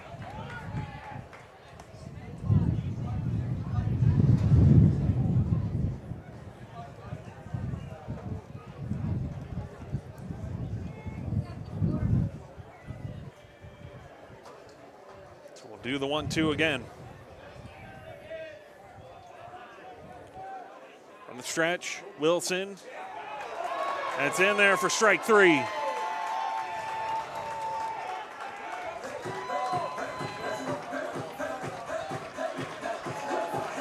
up for the Bulldogs, number 17, the right fielder, Leo Pena.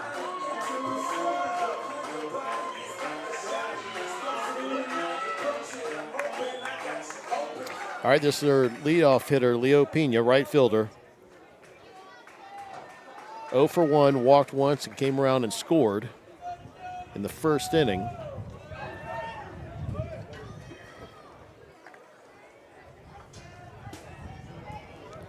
Fletcher Wilson looking much more sharp this inning than he has the previous 3. This one down into the ankles inside. Brushing over the top of the dirt. And the 1-0 here from Wilson. This is popped right over to Calvert. Calvert off the bounce. Nice inning. Flips it to Besa, and so Wilson and the Maroons defense do their part. Now the lineup, the batting order, they got to do theirs when we come back. You're watching Maroon Baseball here on the Vipe Live Network.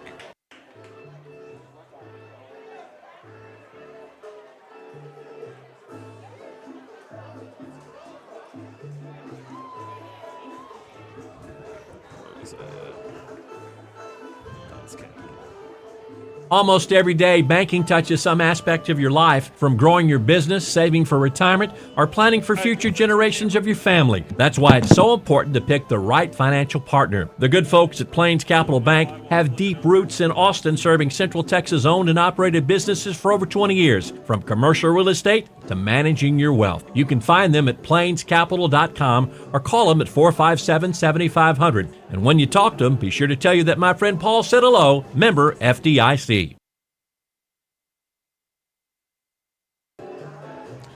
All right, welcome back to the ballpark at Burger Stadium. Bowie up 4-2. 4-0, I'm sorry. Maroons, no runs, no hits, 1 error. Bowie, 4 runs, 2 hits, and 1 error. We have Calvert, Bird, and Kenny due up for the Maroons.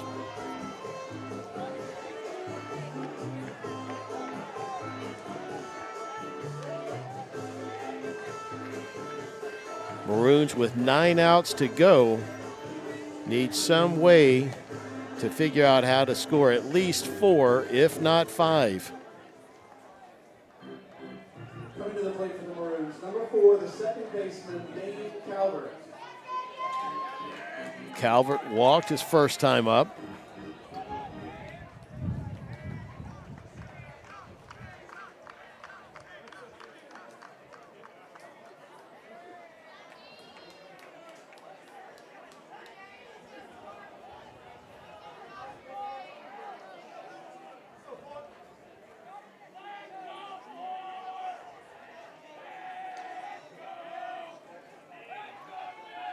Soto with the pitch, ground ball, chopper over to third, fielded, thrown out. Nice play.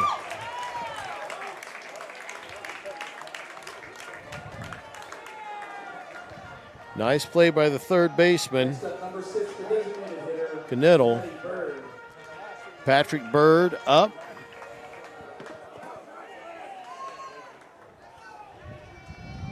Struck out his first time up. Called strikeout.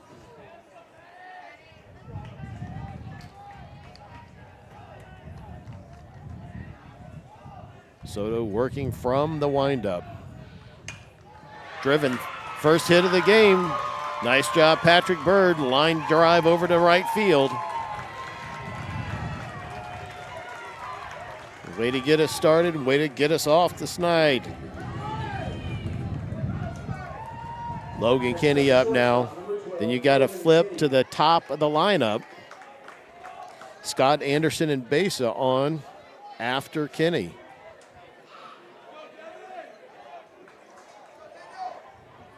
Kinney 0 for 1, struck out his first time up.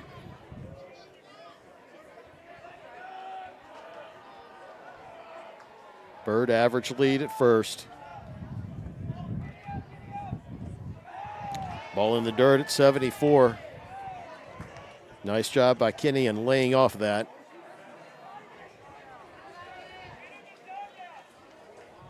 Let's go rally time for the Maroons.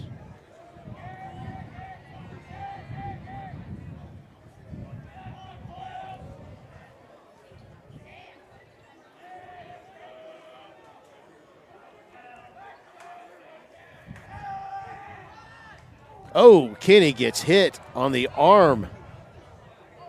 Frogs his arm. Reminiscent to the Dripping Springs rally. Oh, the umpire saying that he went for it? Holy cow. He called that a strike on Logan Kinney.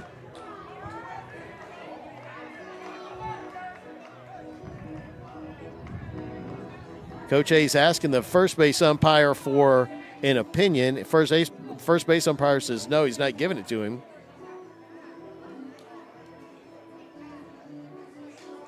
Coach A's absolutely right here. Kinney pulled the bat back, and they're going to have him continue to hit. Wow. I don't see that call very often at all. And it wasn't obvious that Kinney went for it.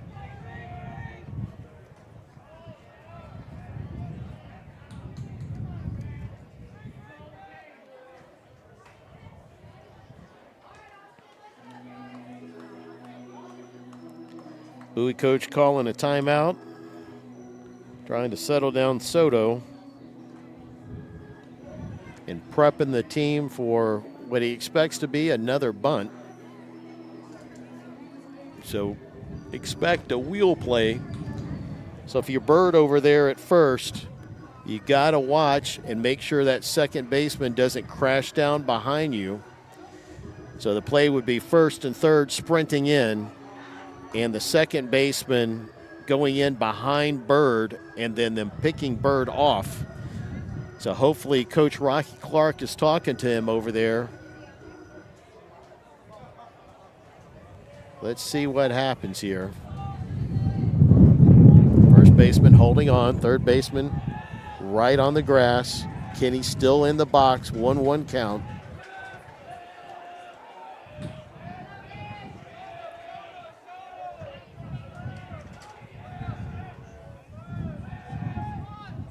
Holy cow.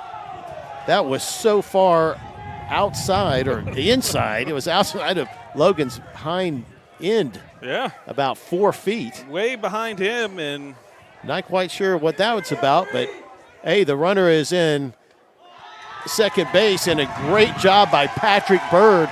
Bowie never called timeout. So Bird took second. Nice heads-up play by Patrick Bird. well, Bird goes on the wild pitch, and then he comes around to third as nobody was paying attention to him. And now they're having a meeting to discuss it. By the way, as part of this meeting, we'll see whether or not it is because there's a few hanging-ons out in left field. Ah, yes. The fake Aggies, who's the student section of Bowie, that's causing all the challenge and ripping off A&M in their cheers, now have climbed the fence in left field. I tell you what, umpires are in their own right to make Bowie forfeit the game. I don't know if these guys understand that or not. I don't know if they would. But boy, that would be a tough one, but what a way to learn a lesson. No kidding. They're going to try to send Patrick Bird back. Nobody called timeout. Oh, boy. And so now Coach A having a dialogue about it. Yeah, let's rewind it and see if anybody called timeout.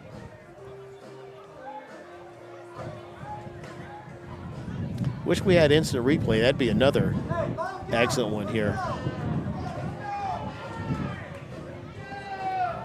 All right, I don't have view here of all the umpires on the rewind because we had our third base camera up. But right now, actually, I've got 2 of the 3. Nobody called. Nobody said anything.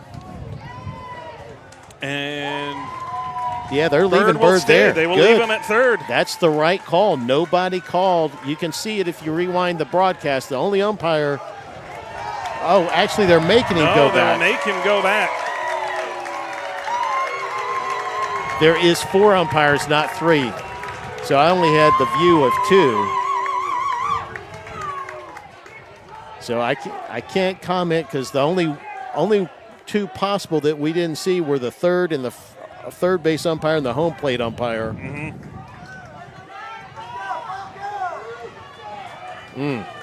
What twists and turns we have in this game. Yeah.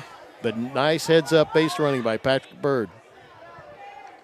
Either way, he is in scoring position, just 90 feet further away than he was before. Is Kenny? That's off the glove of second base, and Bird didn't go, but Kenny is safe at first. Well, he didn't go because it was a line drive, so he had to go back. But then once the ball dropped, probably smart that he didn't go for that extra base, make him make the throw over there to first. But once he turned and he saw that air between the second baseman's arm and the ball, then he should have gone, but that's all right. And this is the Bowie coach's second mound appearance, I believe, in this inning, so he's going to have to go to the bullpen. We got James Scott up. Treat it like a true leadoff here in this situation. You're back to the top of the order, change in pitching to go with it. What a big scenario. And Logan Kenny with that rocket shot over to second base, hit it so hard. Second baseman made a good play on it. He jumped up. He just couldn't squeeze it. But that gives us first and third with only 1 out. And our leading hitter in the box. And looks like Bowie goes to Ryder Lilly.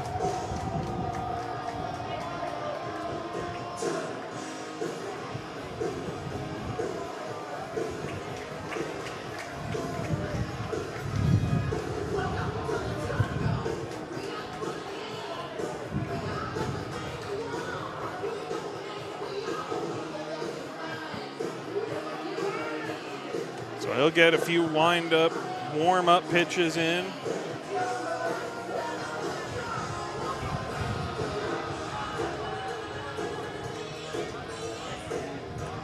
While the Maroons,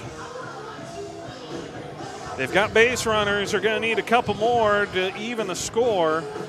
But the would-be tying run is on deck behind James Scott. And if you're Coach A, you couldn't ask for a better spot in your lineup. You've got Scott, Anderson, and Besa, then Godinez, 4 seniors, 4 of your most experienced players, and especially with Scott and Anderson have been in big moments, whether it's been on the football field or the baseball field this season. Obviously, Besa came through against Dripping Springs, so perhaps the Maroons can get something going here and get off the snide on the board. No runs, 2 hits, 1 error for Austin High. 4 runs, 2 hits, and 1 error by Bowie. Scott 0 for 1, was hit by a pitch last time up. Stand in here for his 3rd plate appearance of the night. Fouls this one away. That was 86. He was just a hair under it.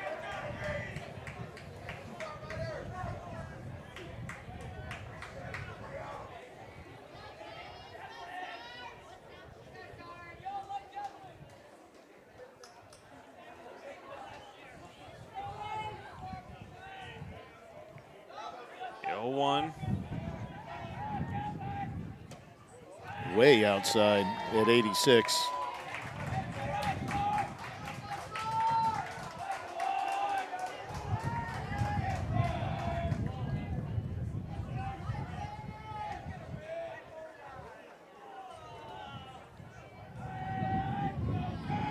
And the 1-1, he Got takes hit it on again. the noggin. Second time this game has been hit by a pitch, loads them up for Drew Anderson. The would-be tying run steps to the plate with bases loaded, and Coach A is going to come over and talk with him real quick.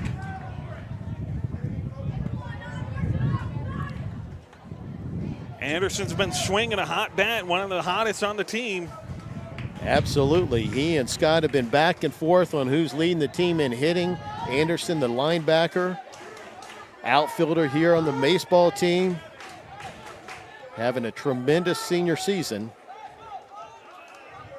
Speed on the bases. Down in the dirt. 85 low.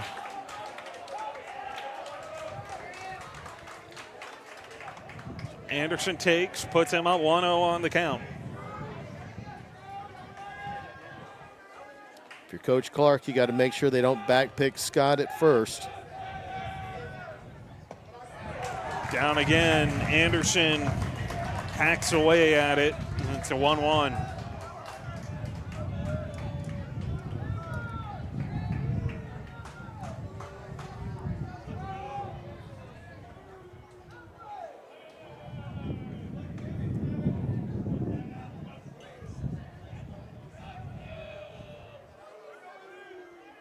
The windup on the 1-1 pitch, swung on, missed by Anderson.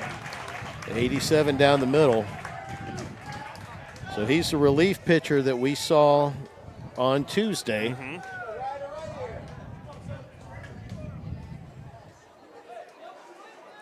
1-2 count.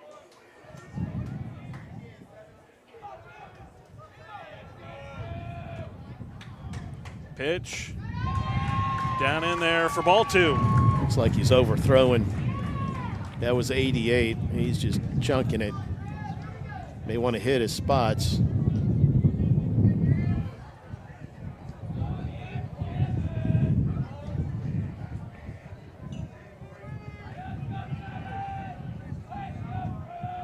Two count here for Drew Anderson. Bases loaded. Anderson puts it in play into the infield. Some confusion. Does he beat the throw to first? No.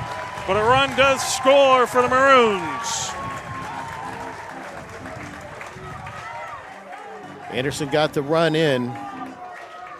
Good job there. Got him right off the hands, I believe. And jammed up, kept it short into the infield. Third base came over and cut off the shortstop to make that throw over to first. And Besa stands into the box as your tying run. You got speed on the bases. Scott at second certainly would score on a base hit. Big lead at second. It's down in the dirt.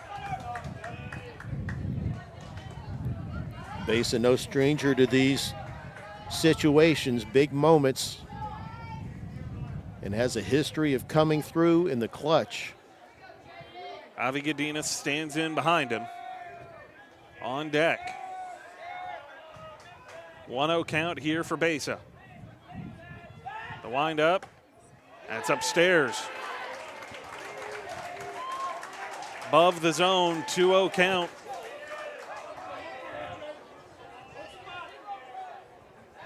Boy, I'd love to see him pull one down right field line.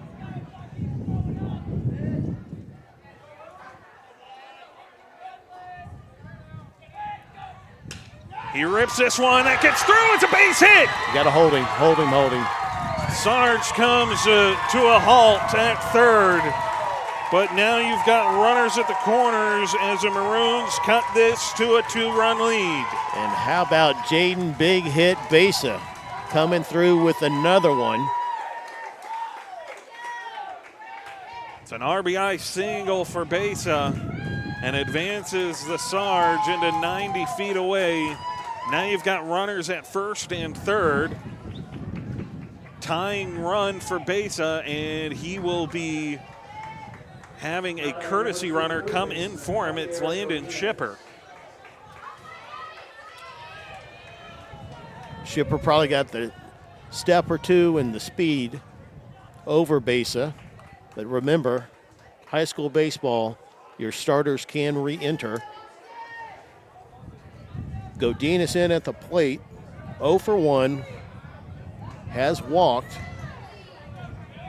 Javi leads the team with triples. And boy, what a time for a triple right here. Shoot one to the gap in right center. With his speed, he could have a stand-up three-bagger. It's got a big gap out there into right center, too, if he can get it. This ball one. 87 outside.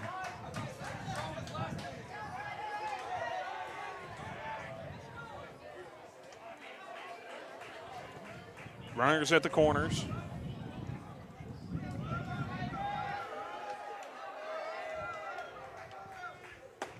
It's upstairs, ball two. Good job by Javi laying off that one. Tying run at first in Landon Shipper, who's courtesy running for Jane Besa.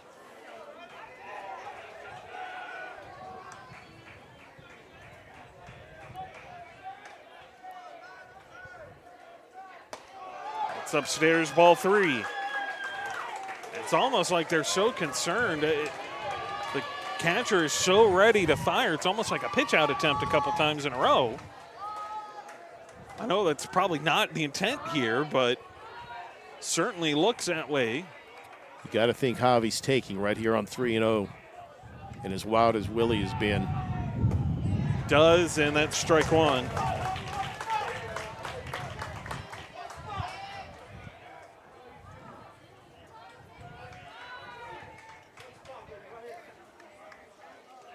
Three-one the count. Pitch. Godinez fouls it off, fills the count. Was right at 85, just a tad under it. So full count. That'll put the runners in motion, or at least Scott at third. Actually, both of them. You need both to tie it.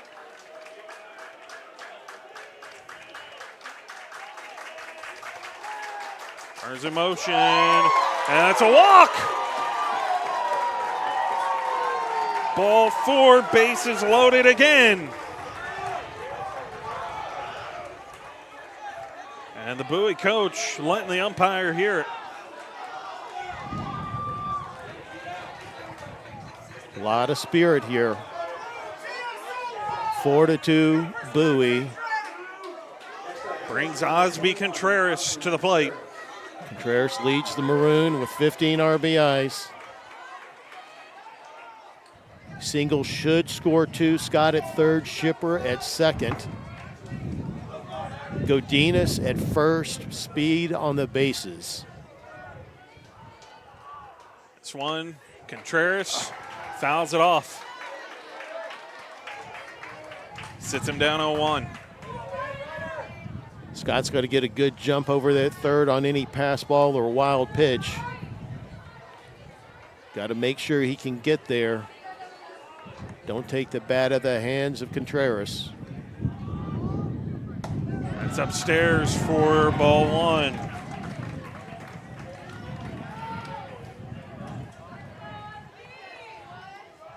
Tension is thick.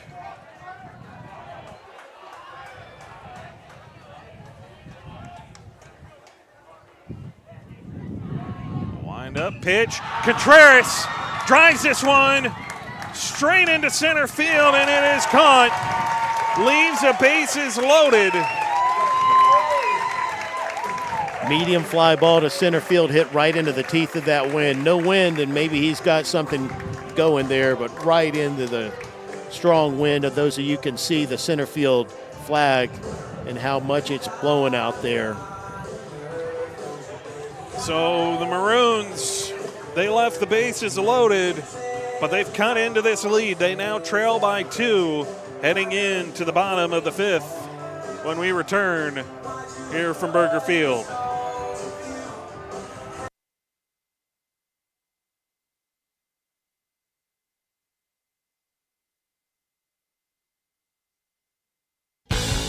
Do you need a haircut?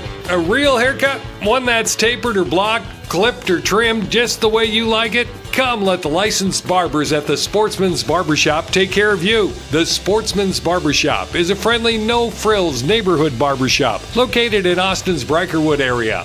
Our barbers specialize in traditional haircuts for men and boys, along with beard trims and straight razor shaves. The trophies and mounts donated by customers that line the barbershop walls serve as testaments to over 60 years of serving Austin. Give the guys a call, 512-459-9525 to schedule your appointment today, or look us up online at sportsmansbarbershop.com. The Sportsman's Barbershop, an Austin institution.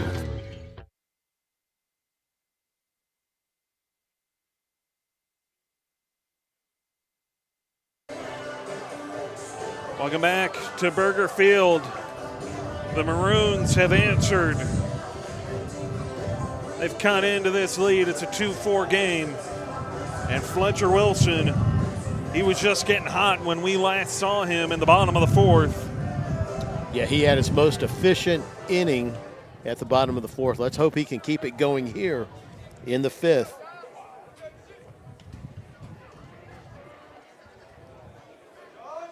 A good quick inning here would not let Willie regroup. It'd be great to put him back out on the mound.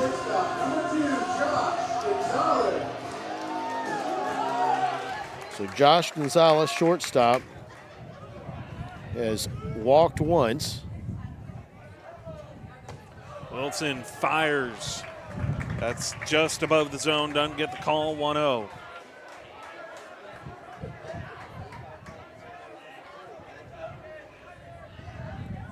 This one in there for strike 1.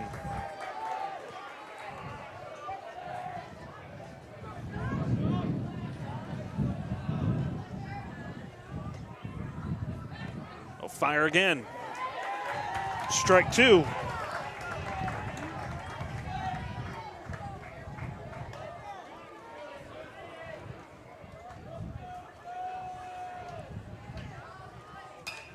Wilson has his 1-2 pitch fouled away, so he'll do it again. Can't imagine there's much jeering from the Bowie hanging-ons out there at the fence line at this juncture.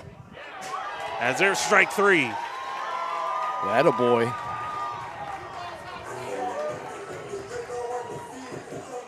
Wilson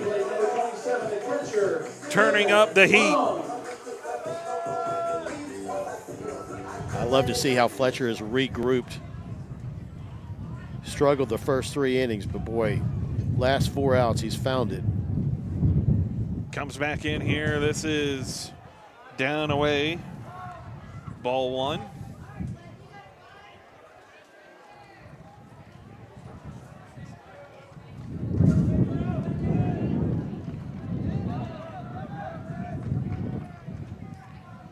That's inside for ball 2. Nearly clipped him at the box, and not quite. Wilson delivers, finds zone at the 2-0 pitch, and strike 1. Wilson up to 80 here on the evening. Sets, fires, fouled away. Evens the count at 2-2.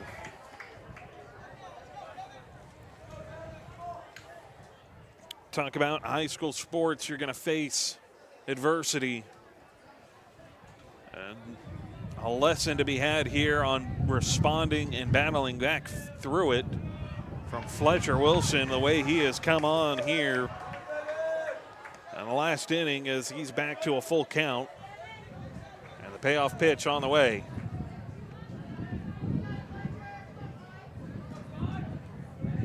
Here it is at pitch 83, the payoff pitch. Ball 4. Hey, if you're watching at home, shoot us a note. AHS Maroon Baseball at gmail.com. AHS for Austin High School. Maroon, singular, not plural. Baseball at gmail.com.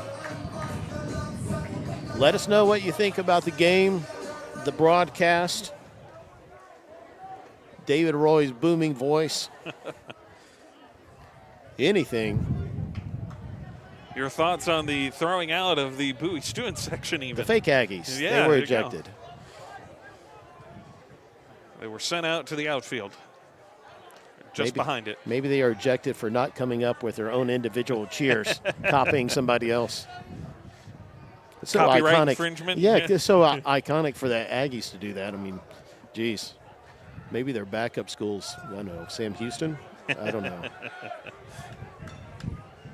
One away. Wilson. This is popped over to Godinez, but the throw to second gets through. He bounced the throw, short hop Kenny, and Kenny couldn't come up with the scoop. Nice play by Godinez, just getting that bouncer. Got to hit him in the chest with that ball. Yep. It popped off the dirt in front of the plate and took a big hop over to Godinez. And like you said, he left something off the throw, and it comes up short, gets past Logan Kenny, and now 2 on, 1 in scoring position, and only 1 out. The only good news of it is a double play. It's on the menu, but not with that, as that gets past Osby Contreras. And now, on the wild pitch, you've got 2 in scoring position. And it takes off the double play, or at least the easiest one. Yeah, Fletcher bounced that way in the grass, I believe. So 1-0 count. Wilson fires. This is popped in the air. Godinez trying to track it down. It's in foul territory, and it is caught. Logan Kenny. That's his ball. I think he was calling it. Javi wasn't yielding to him. Finally, Kenny had to assert himself, and Godinez gets out of the way, but it's out number 2. Can Fletcher Wilson and the Maroons pick up out number 3 and leave 2 stranded?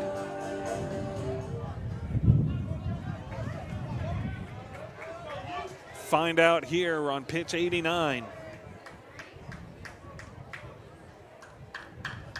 Wilson fires this one up the middle to Calvert, bounced off in front of him, throw to first is in time. That's the beauty of playing second base. Get in front of it. If you bobble it, you got time to make that one. I think he took that off the kisser. Took it off the nose, yeah.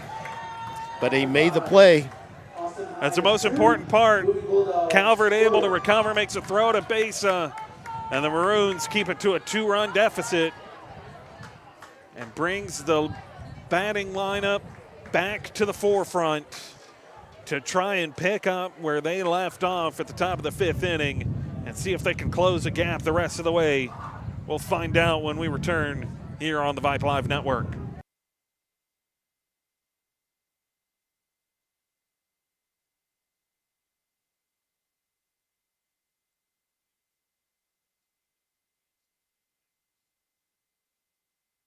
Maroon Baseball is supported by Austin's oldest independently run pharmacy, Terrytown Pharmacy. Founded in 1941, Terrytown Pharmacy has been family owned and operated since 1950, and the Newberry family is loyal forever. Visit Terrytown for great customer service, incredible gifts, and necessities. If you haven't transferred your prescriptions yet, give them a call. Thank you, Terrytown Pharmacy, for your consistent annual support of Maroon Athletics. Terrytown Pharmacy, online at terrytownpharmacy.com.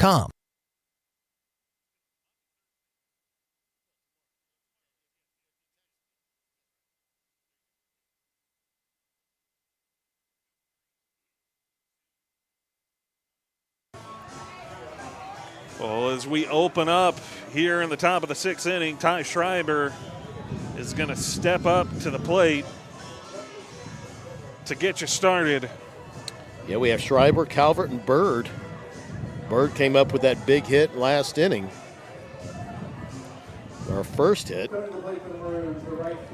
Got you started there, so no better time to keep the train moving if you're the Maroons. They'll start with Schreiber here. Schreiber might want to drag bunt down first base line. Yeah, first base playing way back. This is outside, though, for ball 1. Working away from Schreiber.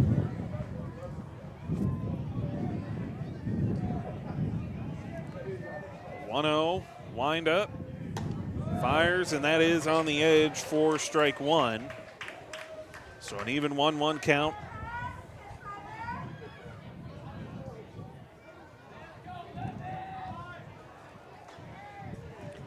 And Schreiber calls time.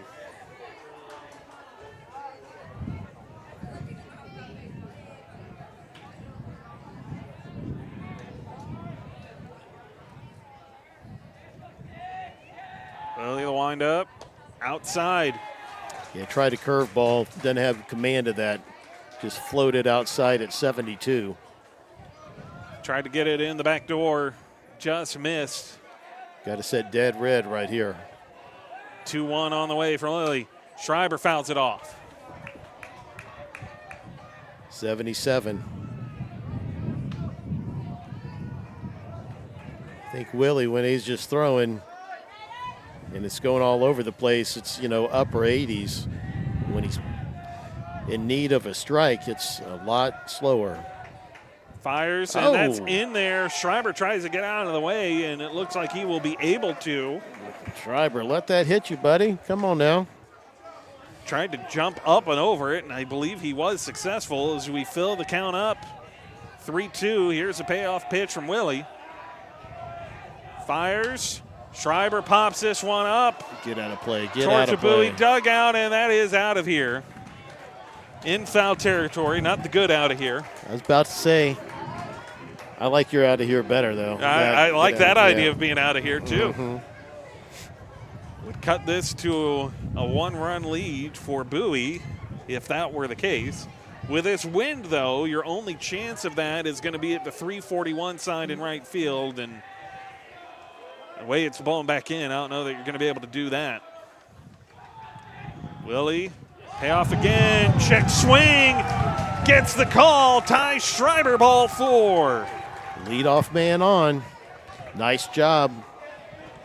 Dane Calvert up, 0 for 1, walked. Bowie faithful, Bowie coaches letting the umpire hear it behind the plate. You got to think Calvert would be at least given a chance to bunt.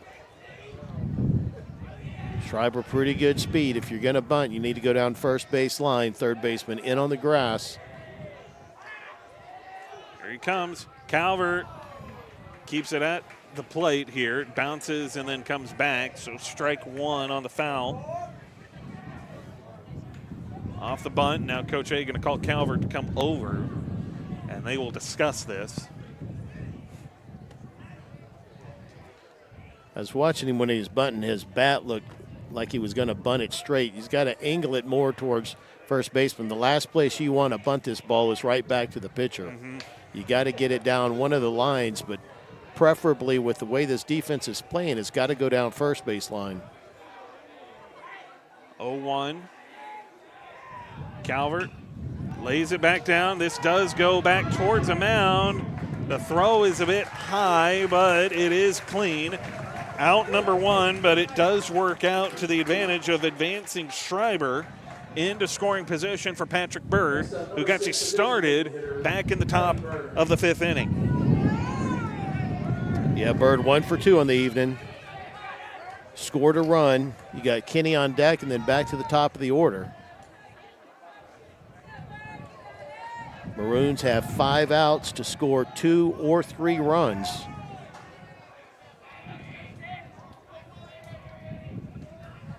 Willie fires.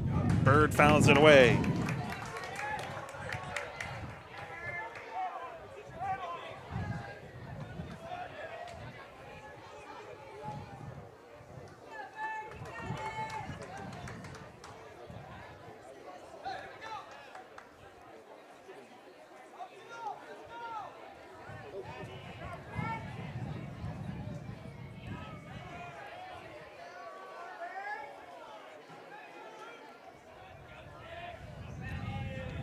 The 0-1, down in the dirt.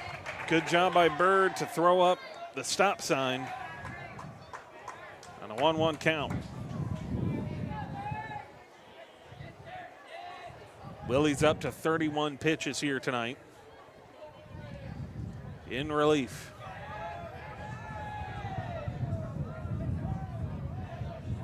Wind up for Willie. Bird rips it down the first base side. That's 2 away, but it puts Schreiber 90 feet away from the plate. Brings up Logan Kenny. Kenny 1 for 2 with a run scored.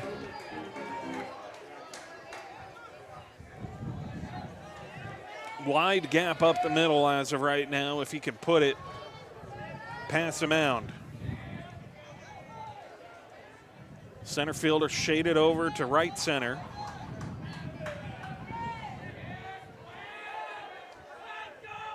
Swing and a miss from Kenny. 85-mile-an-hour fastball there. Got to be smart over there if you're Schreiber at third. Well, love it. Texas Dust Devil blows on in. 0-1 count. Willie. Kenny pops this one, lifting this, and it sails into the glove of the shortstop. Run will not score, and that ends the top of the 6th with a runner stranded for the Maroons 90 feet away. But it will bring back out Fletcher Wilson, who has got it going over the last inning.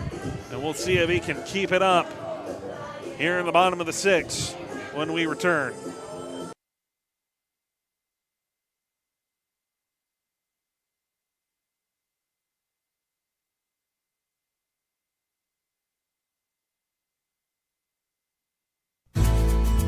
Real estate companies come and go in Central Texas about as fast as the wildflowers in spring. But when you're looking for a house, you're looking for a place to put down roots, a place to call home for years to come, which means you need a realtor with roots in the community, like Tate Property. Tate Property is a family-owned real estate brokerage located in Terrytown. We grew up here, we live here, and we work here, representing buyers and sellers of Austin's finest luxury homes, investment properties, and farm and ranch retreats. This is our passion. Give Tate Property a call at 512-474-8283. That's 512-474-TATE. Or look up online at tateproperty.com and let us know how we can help you today. Tate Property, exceptional homes, exceptional service.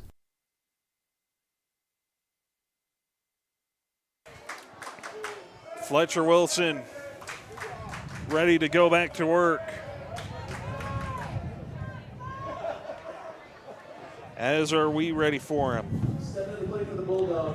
Bottom of the 6th, 2-run lead here for the Bowie Bulldogs. And Fletcher Wilson on the Maroon defense, they have come on strong. As this one just outside and skips up and over. 4-1.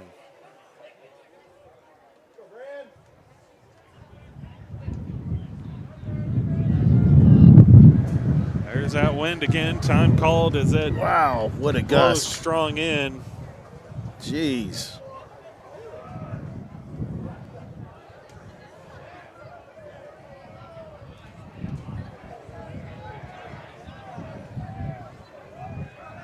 One 1-0 count. Wilson fires. That's too far inside and too low. 2-0 count.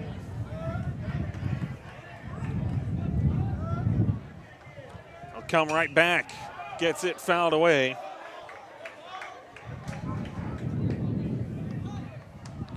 For those strike of you, one. Sorry, David, for those of you watching at home, you see those little clouds of dust. It's far more prevalent in person than it is on your screen. This is popped back over. Kenny slides in, throws it back to first in effort, but not quite in time. You've seen him make that play many a time this season, and he just couldn't quite get enough arm on it from a seated position to get it to base in time. And so that puts one on for Bowie here in the bottom of the 6th. He'll have a courtesy runner out there for him at first.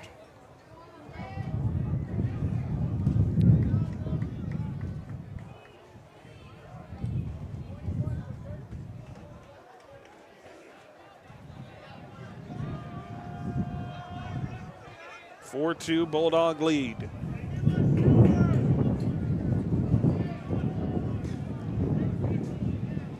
Showing bunt. Maybe that's to get to Godinez to cheat in.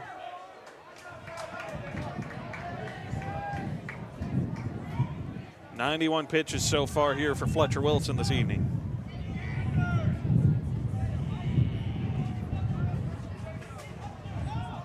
Bunt all the way, but the pass ball is going to give up 90 feet. The Maroons flirting with a little disaster.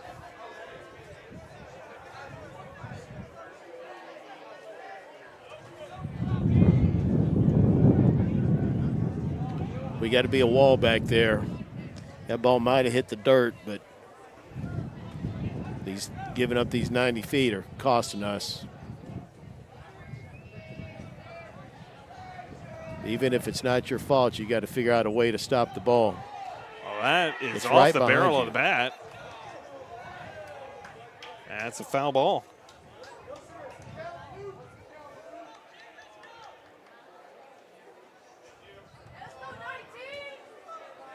So a 1-1 count. Thinking our scoreboard operator stepped out for a slice of pizza or something. I don't know if I'd have a slice of pizza right now with the way this dust is blowing. Oh, that's true. Oh, well, if it doesn't kill you, it'd make you stronger, yeah. There you go, yeah.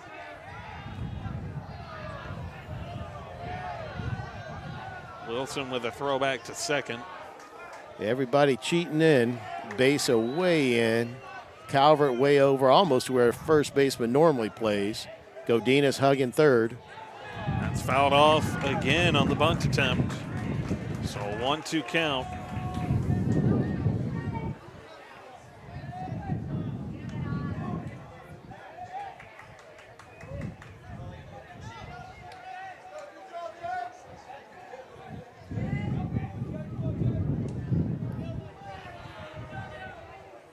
Wilson fires, swing and a miss, strike three. Nice job, Fletcher.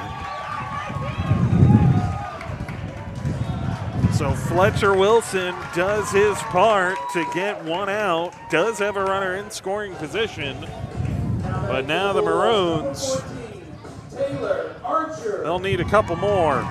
as Taylor Archer steps to the plate to do battle against Wilson.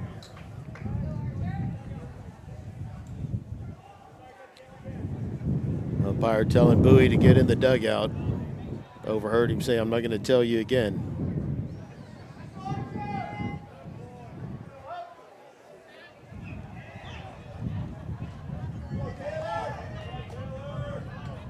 All right, Taylor Archer now batting.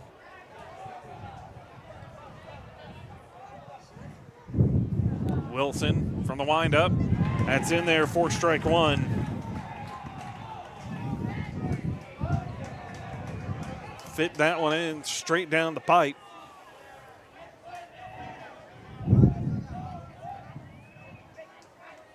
The 0-1 fouled away. Back towards the concession stands and towards the basketball stadium. Now Fletcher's way ahead in the count. He's slowly working his way back to normal on that ball strike ratio. Yeah. Closing his way there and nearing 100 pitches in the process as this fouled off. Count will remain 0-2, and we'll do it again.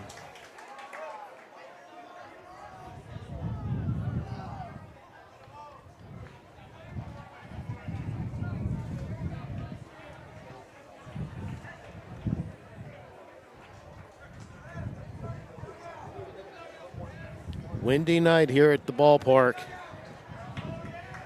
South wind, still a little cool breeze. Some folks wrapped up in blankets around us, yeah. Hoodies. Not the Radiator Roy. He loves every bit of it. Some people are using the blankets more to just cover to defend against the sandstorm. It threatens every time that gust of wind comes in. And Fletcher Wilson caught him on the shoulder.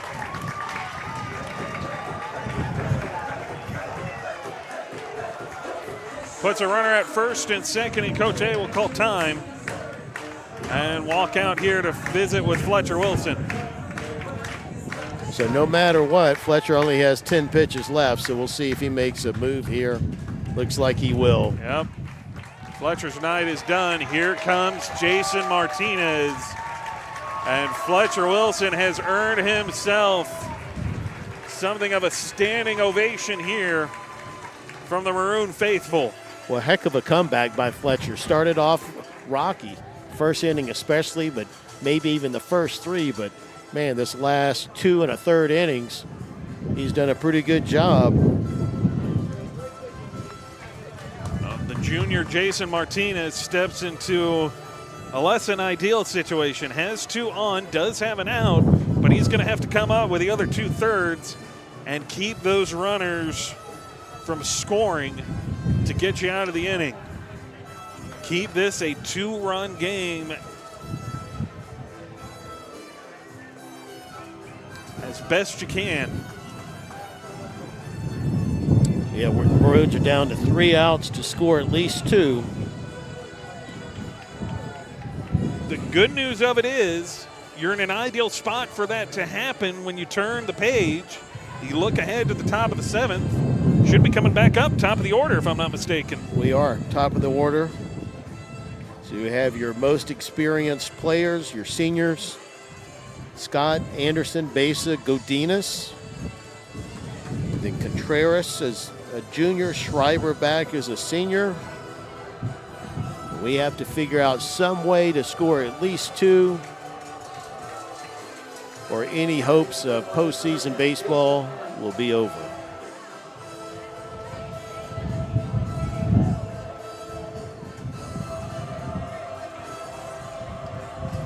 Whoa, big gust, big sand coming our way. It's one of a few reasons I don't live in Lubbock. I figured by August or April here, we would be done with this chillier, windier weather, but not quite. I think it'll be our one last gasp of it before we turn to the summer and the preparation thereof.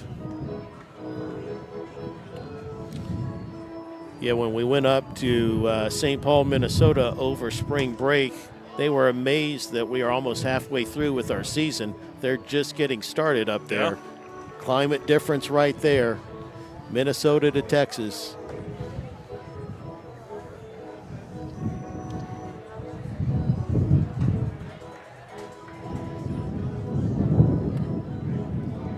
All right, and I believe we have a little lefty on, excuse me, lefty on lefty matchup here with Pena against Martinez.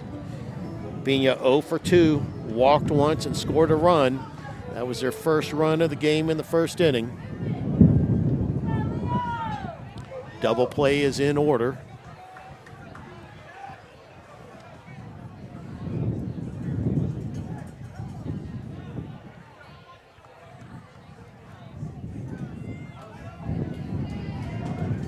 Martinez looks to do just that.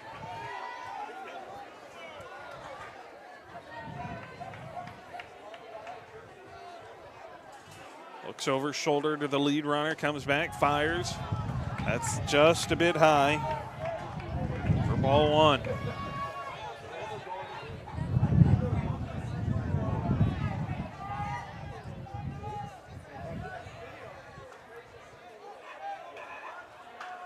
Martinez resets, taking his time a little bit more than Fletcher Wilson was. Wilson was moving pretty quickly between pitches.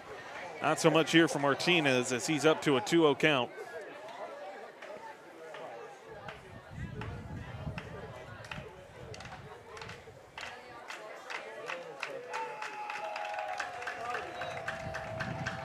Martinez fires, swing and a miss. That one down away for strike one.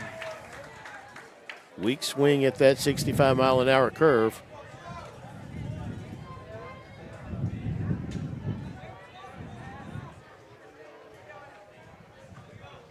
Henry Shooter is working in the pen right now.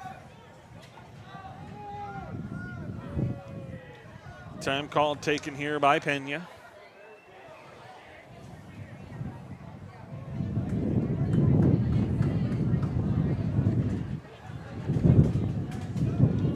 Here's that wind again. This time blowing a little bit more to the right than straight in.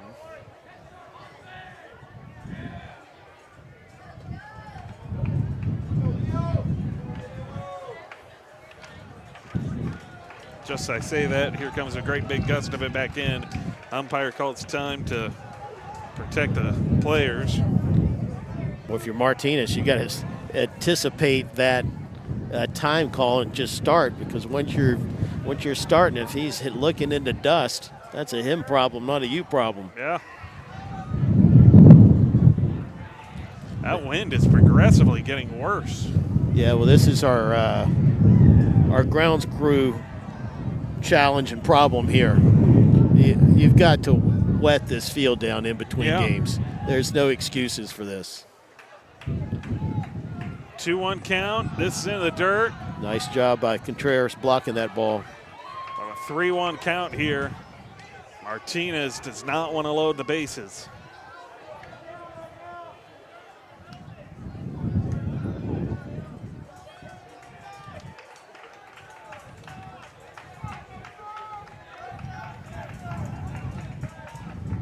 A windup. Martinez fires. That's inside. Caught him on the shoulder. Ball 4, and it does just that. Loads the bases.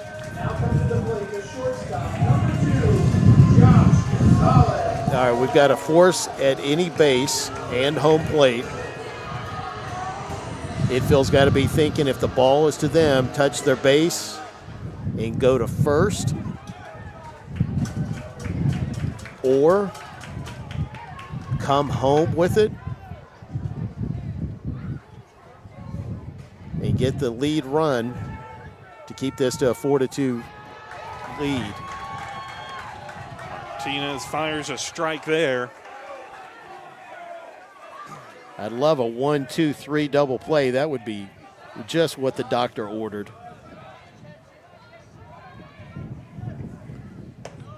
Martinez comes back in high this time, so 1-1 count. got to be tempted if you're Godinez. Man, if that ball's hit right to you, touch the bag and throw to Contreras, you'd think you'd have enough time. That wind progressively getting stronger. Boy, this is crazy. You've come this far. I can't imagine there would be any kind of stoppage of play and rescheduling. No, not with Easter weekend. That's exactly what I'm saying.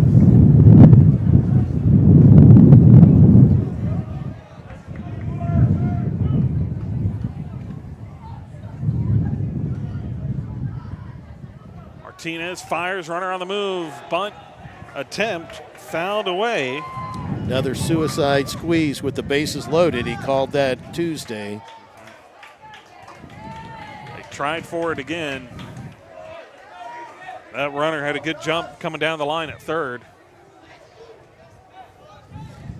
Same scenario. I believe Martinez was on the mound. Tougher for a lefty to see that runner getting a good jump. 2-2 count, Martinez. Fires. That's upstairs for ball 3. Big trouble here. Martinez in a pickle. He's got to work himself out of it. Can do it with this one pitch, the payoff pitch. Bases loaded, full count. Here it comes. That's in there, and it's a walk. Ball 4. Re-extends Bowie's lead to 3, and Coach A will call time and come out to talk with Martinez. And perhaps as Shooter stands by, and that's it. We talked about a short leash earlier. There is certainly one there for Martinez. Well, when you're in this situation, you've got no choice but to come in and just fire strikes. And if you're struggling, you can't let it go too long. You're already in a pickle with the bases loaded. So, and plus you may want to be moving here to a righty on righty, just like Coach A went to Martinez when he had the lefty-lefty with Pena, gave him an extra hitter, wasn't able to get it done. So we'll move to Henry Shooter, who's actually been throwing pretty good ball here lately. Shooter walks into an even worse situation than Martinez came into in relief of Fletcher Wilson. Bases loaded, a run has already been scored, and only the one out. Maroons came into the inning, into the bottom of the 6th. They trailed by 2, now trail by 3, and as mentioned, they've only got 3 outs remaining on the top half of the 7th. On the flip side to it is, you've got the seniority, the bulk seniority of your lineup coming to the forefront. You have to lean on that experience, that seniority. Trust them to battle it back. But Henry Shooter can help by keeping the hole that they're going to have to dig themselves out of from getting too big. Yeah, Shooter's thrown 13 innings. He did start one game. He's got 1 win, 2 losses, 1 save. He's given up 22 hits, 16 earned runs, walked 12, struck out 16.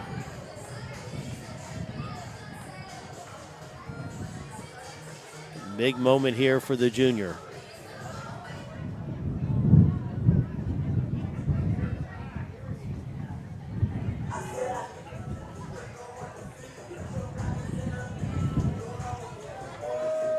Next up for the Bulldogs, number 27, the catcher, Devin Lone. Go against the catcher and Lone. He's walked 3 times already tonight. And he'll foul this one away.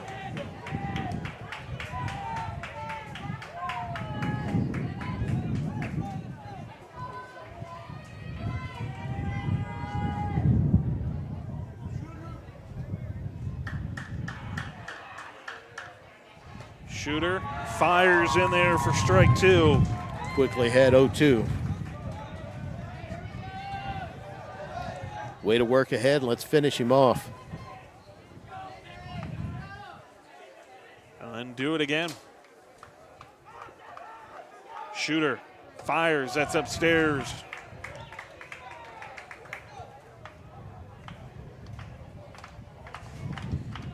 He tried to get him chase high out of the zone. Didn't bite. So Lone will stand in at the 1-2. This one, breaking ball. This is popped in the air.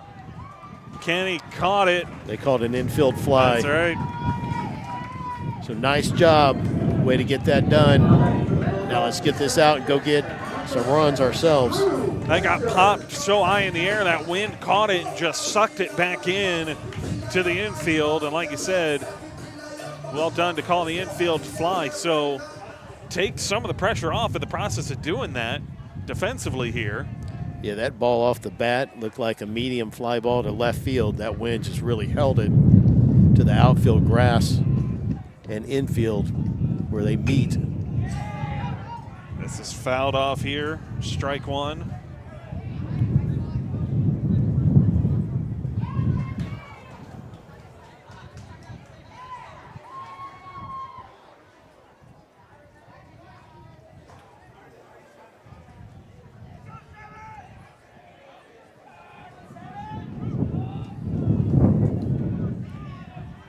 Shooter fires. It's low and away for ball one.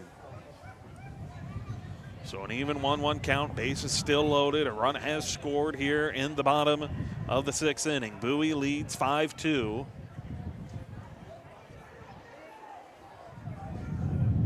Shooter fires.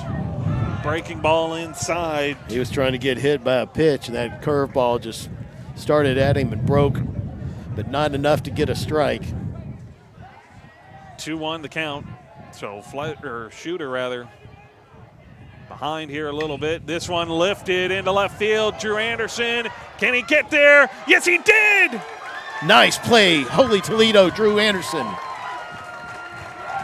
So what Drew a play. Anderson. Henry Shooter comes in, gets you out of the jam, and Anderson had to get on his horse to get in front of it and underneath it, and took a diving effort to make the grab, but he pulled it off. And so the Maroons turn to the top of the 7th. 3 outs remaining, 3 runs down. They can pull it off when we come back. We'll see how it ends. You're in for a nail-biting finish here from Burger Field.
Welcome back in.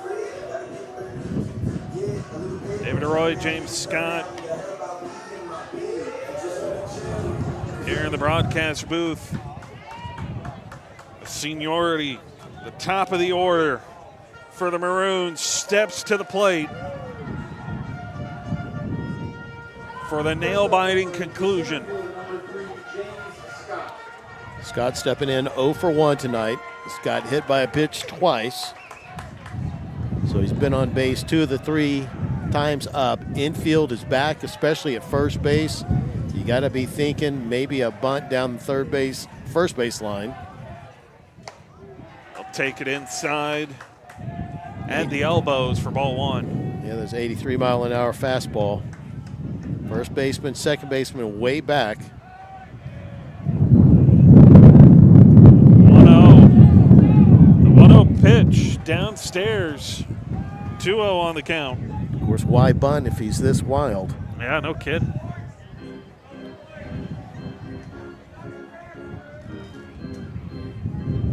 As wild as these gusts of wind keep coming in. And in different directions. The wind's a bit swirling out there. 2-0 count. Here comes Scott. Willie, the pitch. That is in there for strike one. So a 2-1 count.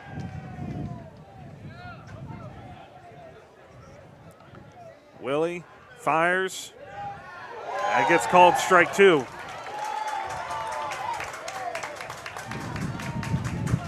Two count. Now everybody in the infield is playing back. Be a good time to lay down a bunt. Well, 2 strikes, though. If you foul it off, you're out. That's the only negative. That's the downside to it. He pops this run back. It curves off the bat to second. The throw to first is in time. 1 away. And the Maroons still trail 3. They need more base runners. See if Anderson can get it started. It jumped off the bat, looked like it was going to head straight out to center, but that wind curves it back. Yeah, it's a good play by the second baseman there on that backhand. But yeah, when he left his bat, I thought that was a single to center. Anderson stepping in, 0 for 3, has driven in 1 run.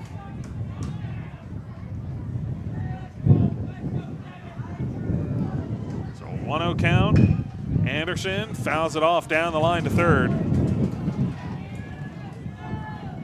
1-1 count now here for Anderson.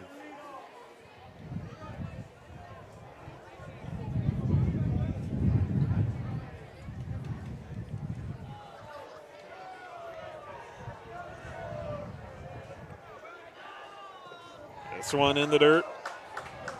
Good job in laying off that one. 85 in the dirt.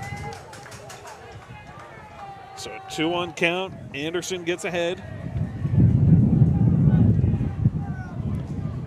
Takes it inside, ball 3.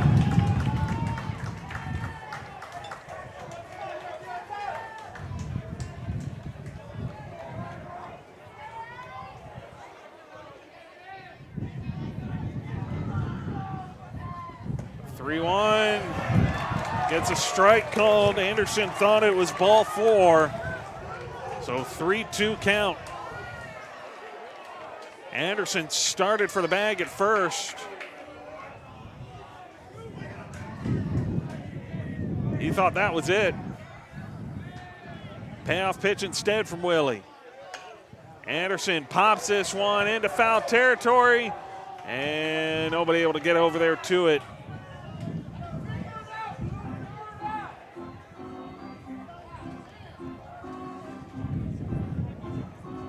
So we'll do it again.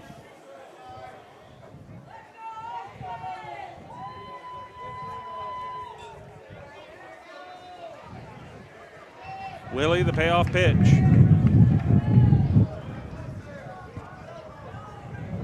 Three-two on the way. Anderson able to pop this over. Third base, throw to first is in time. That's out number 2. And the Maroons' postseason hopes hang in the balance. Here comes Jane Besa. Besa's 1 for 3, has an RBI.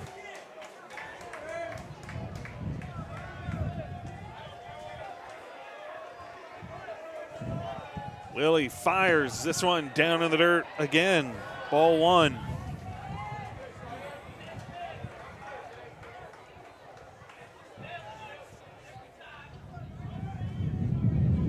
Wind up, Willie. That one trying to attack the outside corner, and he gets it. Strike 1.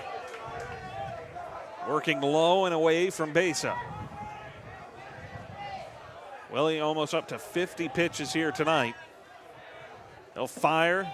That's downstairs for ball 2. Willie falls behind to the count, 2-1. Fires. Besa puts it up the middle to second. Throw to first. That does it.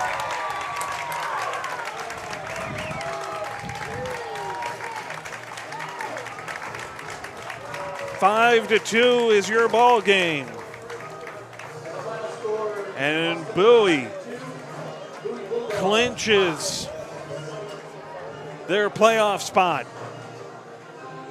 Bowie Baseball would like to extend a special thank you to all this year's sponsors, starting with our home run sponsor, Pregame Insurance. Our RBI sponsor, Wolfpack Roofing, Pregame Baseball. Well, Bowie played a better series than our Austin High Maroons. Their pitching was better. Their defense was better. Their base running was better. Yeah. And their fundamentals were better. So it's not like we could say that we actually played better and lost. That's not the case. No. As much as that pains me to say.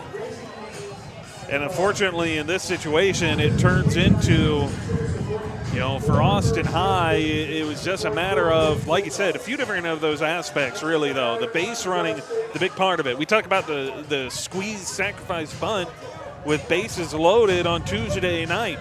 The aggressiveness from Bowie. But then the other part of it, and this is a part that Coach A is going to have to learn and help his team to learn more so, is learning how to win these kinds of games. And that is really the big challenge here, regardless of whatever side it is. Bowie has learned how to win these games in these situations. Austin High still has yet to learn that lesson, it seems. And it's not as if Austin High didn't have their moments. At one point, this was a 4-2 game, well within reach. Remained that way coming into the inning. Even after a run was given up, and the Maroons just could not get the job done. Yeah, I mean, you talk about that kind of winning mentality and how to win, and that's something that kind of permeates through our school, unfortunately. We play in a district with the top teams have a lot of wealth. They are single high school districts, which means they get all the attention of the taxpayers. And in Austin, Bowie and Austin High and Aikens, we don't have that. We have to split that with everybody else, which is why we have facilities that are not on our campus and all of that. Somehow, and it's happened before, Austin High was elite and they won these games before. They played for a state championship this century in 2001. Yeah. So we have to figure out a way as a school to turn things around. Football made progress this year in making playoffs. In our baseball, I can't tell you when the last time Austin High went to the playoffs in baseball, but we have to figure out what steps we need to take. Honestly, we came into this year talking about needing fundamentals and to pitch and execute, and we haven't done that consistently enough to go to the playoffs yet. So we have to learn. Yeah. The good news to it is, as we've talked about, a young building block of sophomores coming up the ranks that, from the looks of what we've seen of them playing-wise, both in the JV games on the Maroon Bonanza and then again here earlier today, they seem to know how to win. The sophomore class does, for sure. Well, we have to keep these classes together. People said the same thing about this senior class when they were freshmen and sophomores. And what has happened to Austin High is I don't really understand. We don't keep our guys playing throughout all 4 years like our district competitors do. Yeah. A couple of years ago, Westlake played for a state championship. In baseball, they had something silly like 23 seniors on a roster of 27. Yeah. And we had like 14 guys suited up overall. So it cannot be, and I hear this, well, I'm probably not going to play much, so I'm just not going to go out at all. There's only 9 guys on the field at one time. If you got 23 Westlake guys, you've got more reserves than you do, actually guys that play. So that cannot be a good excuse. So if I was going to give one piece of advice to those teams, you got to stay and play for the school, not play for yourself. Right. So with that, we'll turn our attention to the Lake Travis series next week. Tuesday, Friday are those games. The first game being at Lake Travis on Tuesday night at 7, and then the series will end here at Berger on Friday night. First pitch, of course, for that one being at 7:30. So that'll do it for us. Bowie, they claim the last playoff spot to be had in the district, and now all eyes turn next week to Dripping Springs Westlake, battling it out for first place in the district. That'll do it for us. Bowie gets a win 5-2 here from Berger Field. On behalf of our entire broadcast crew, Les back at Vipe HQ to keep us on the tracks and keep us on air. And of course, on behalf of my broadcast partner, James Scott, I'm David Roy saying good night here from Berger Field, and congratulations to Bowie on that final playoff spot. We'll see you next week.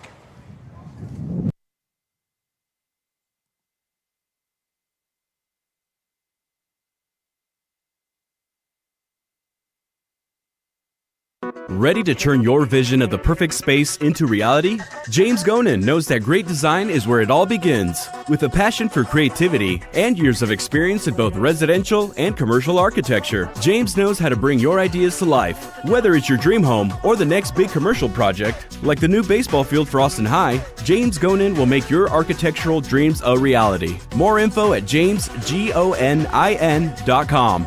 James Gonin, architect and proud supporter of Austin High baseball.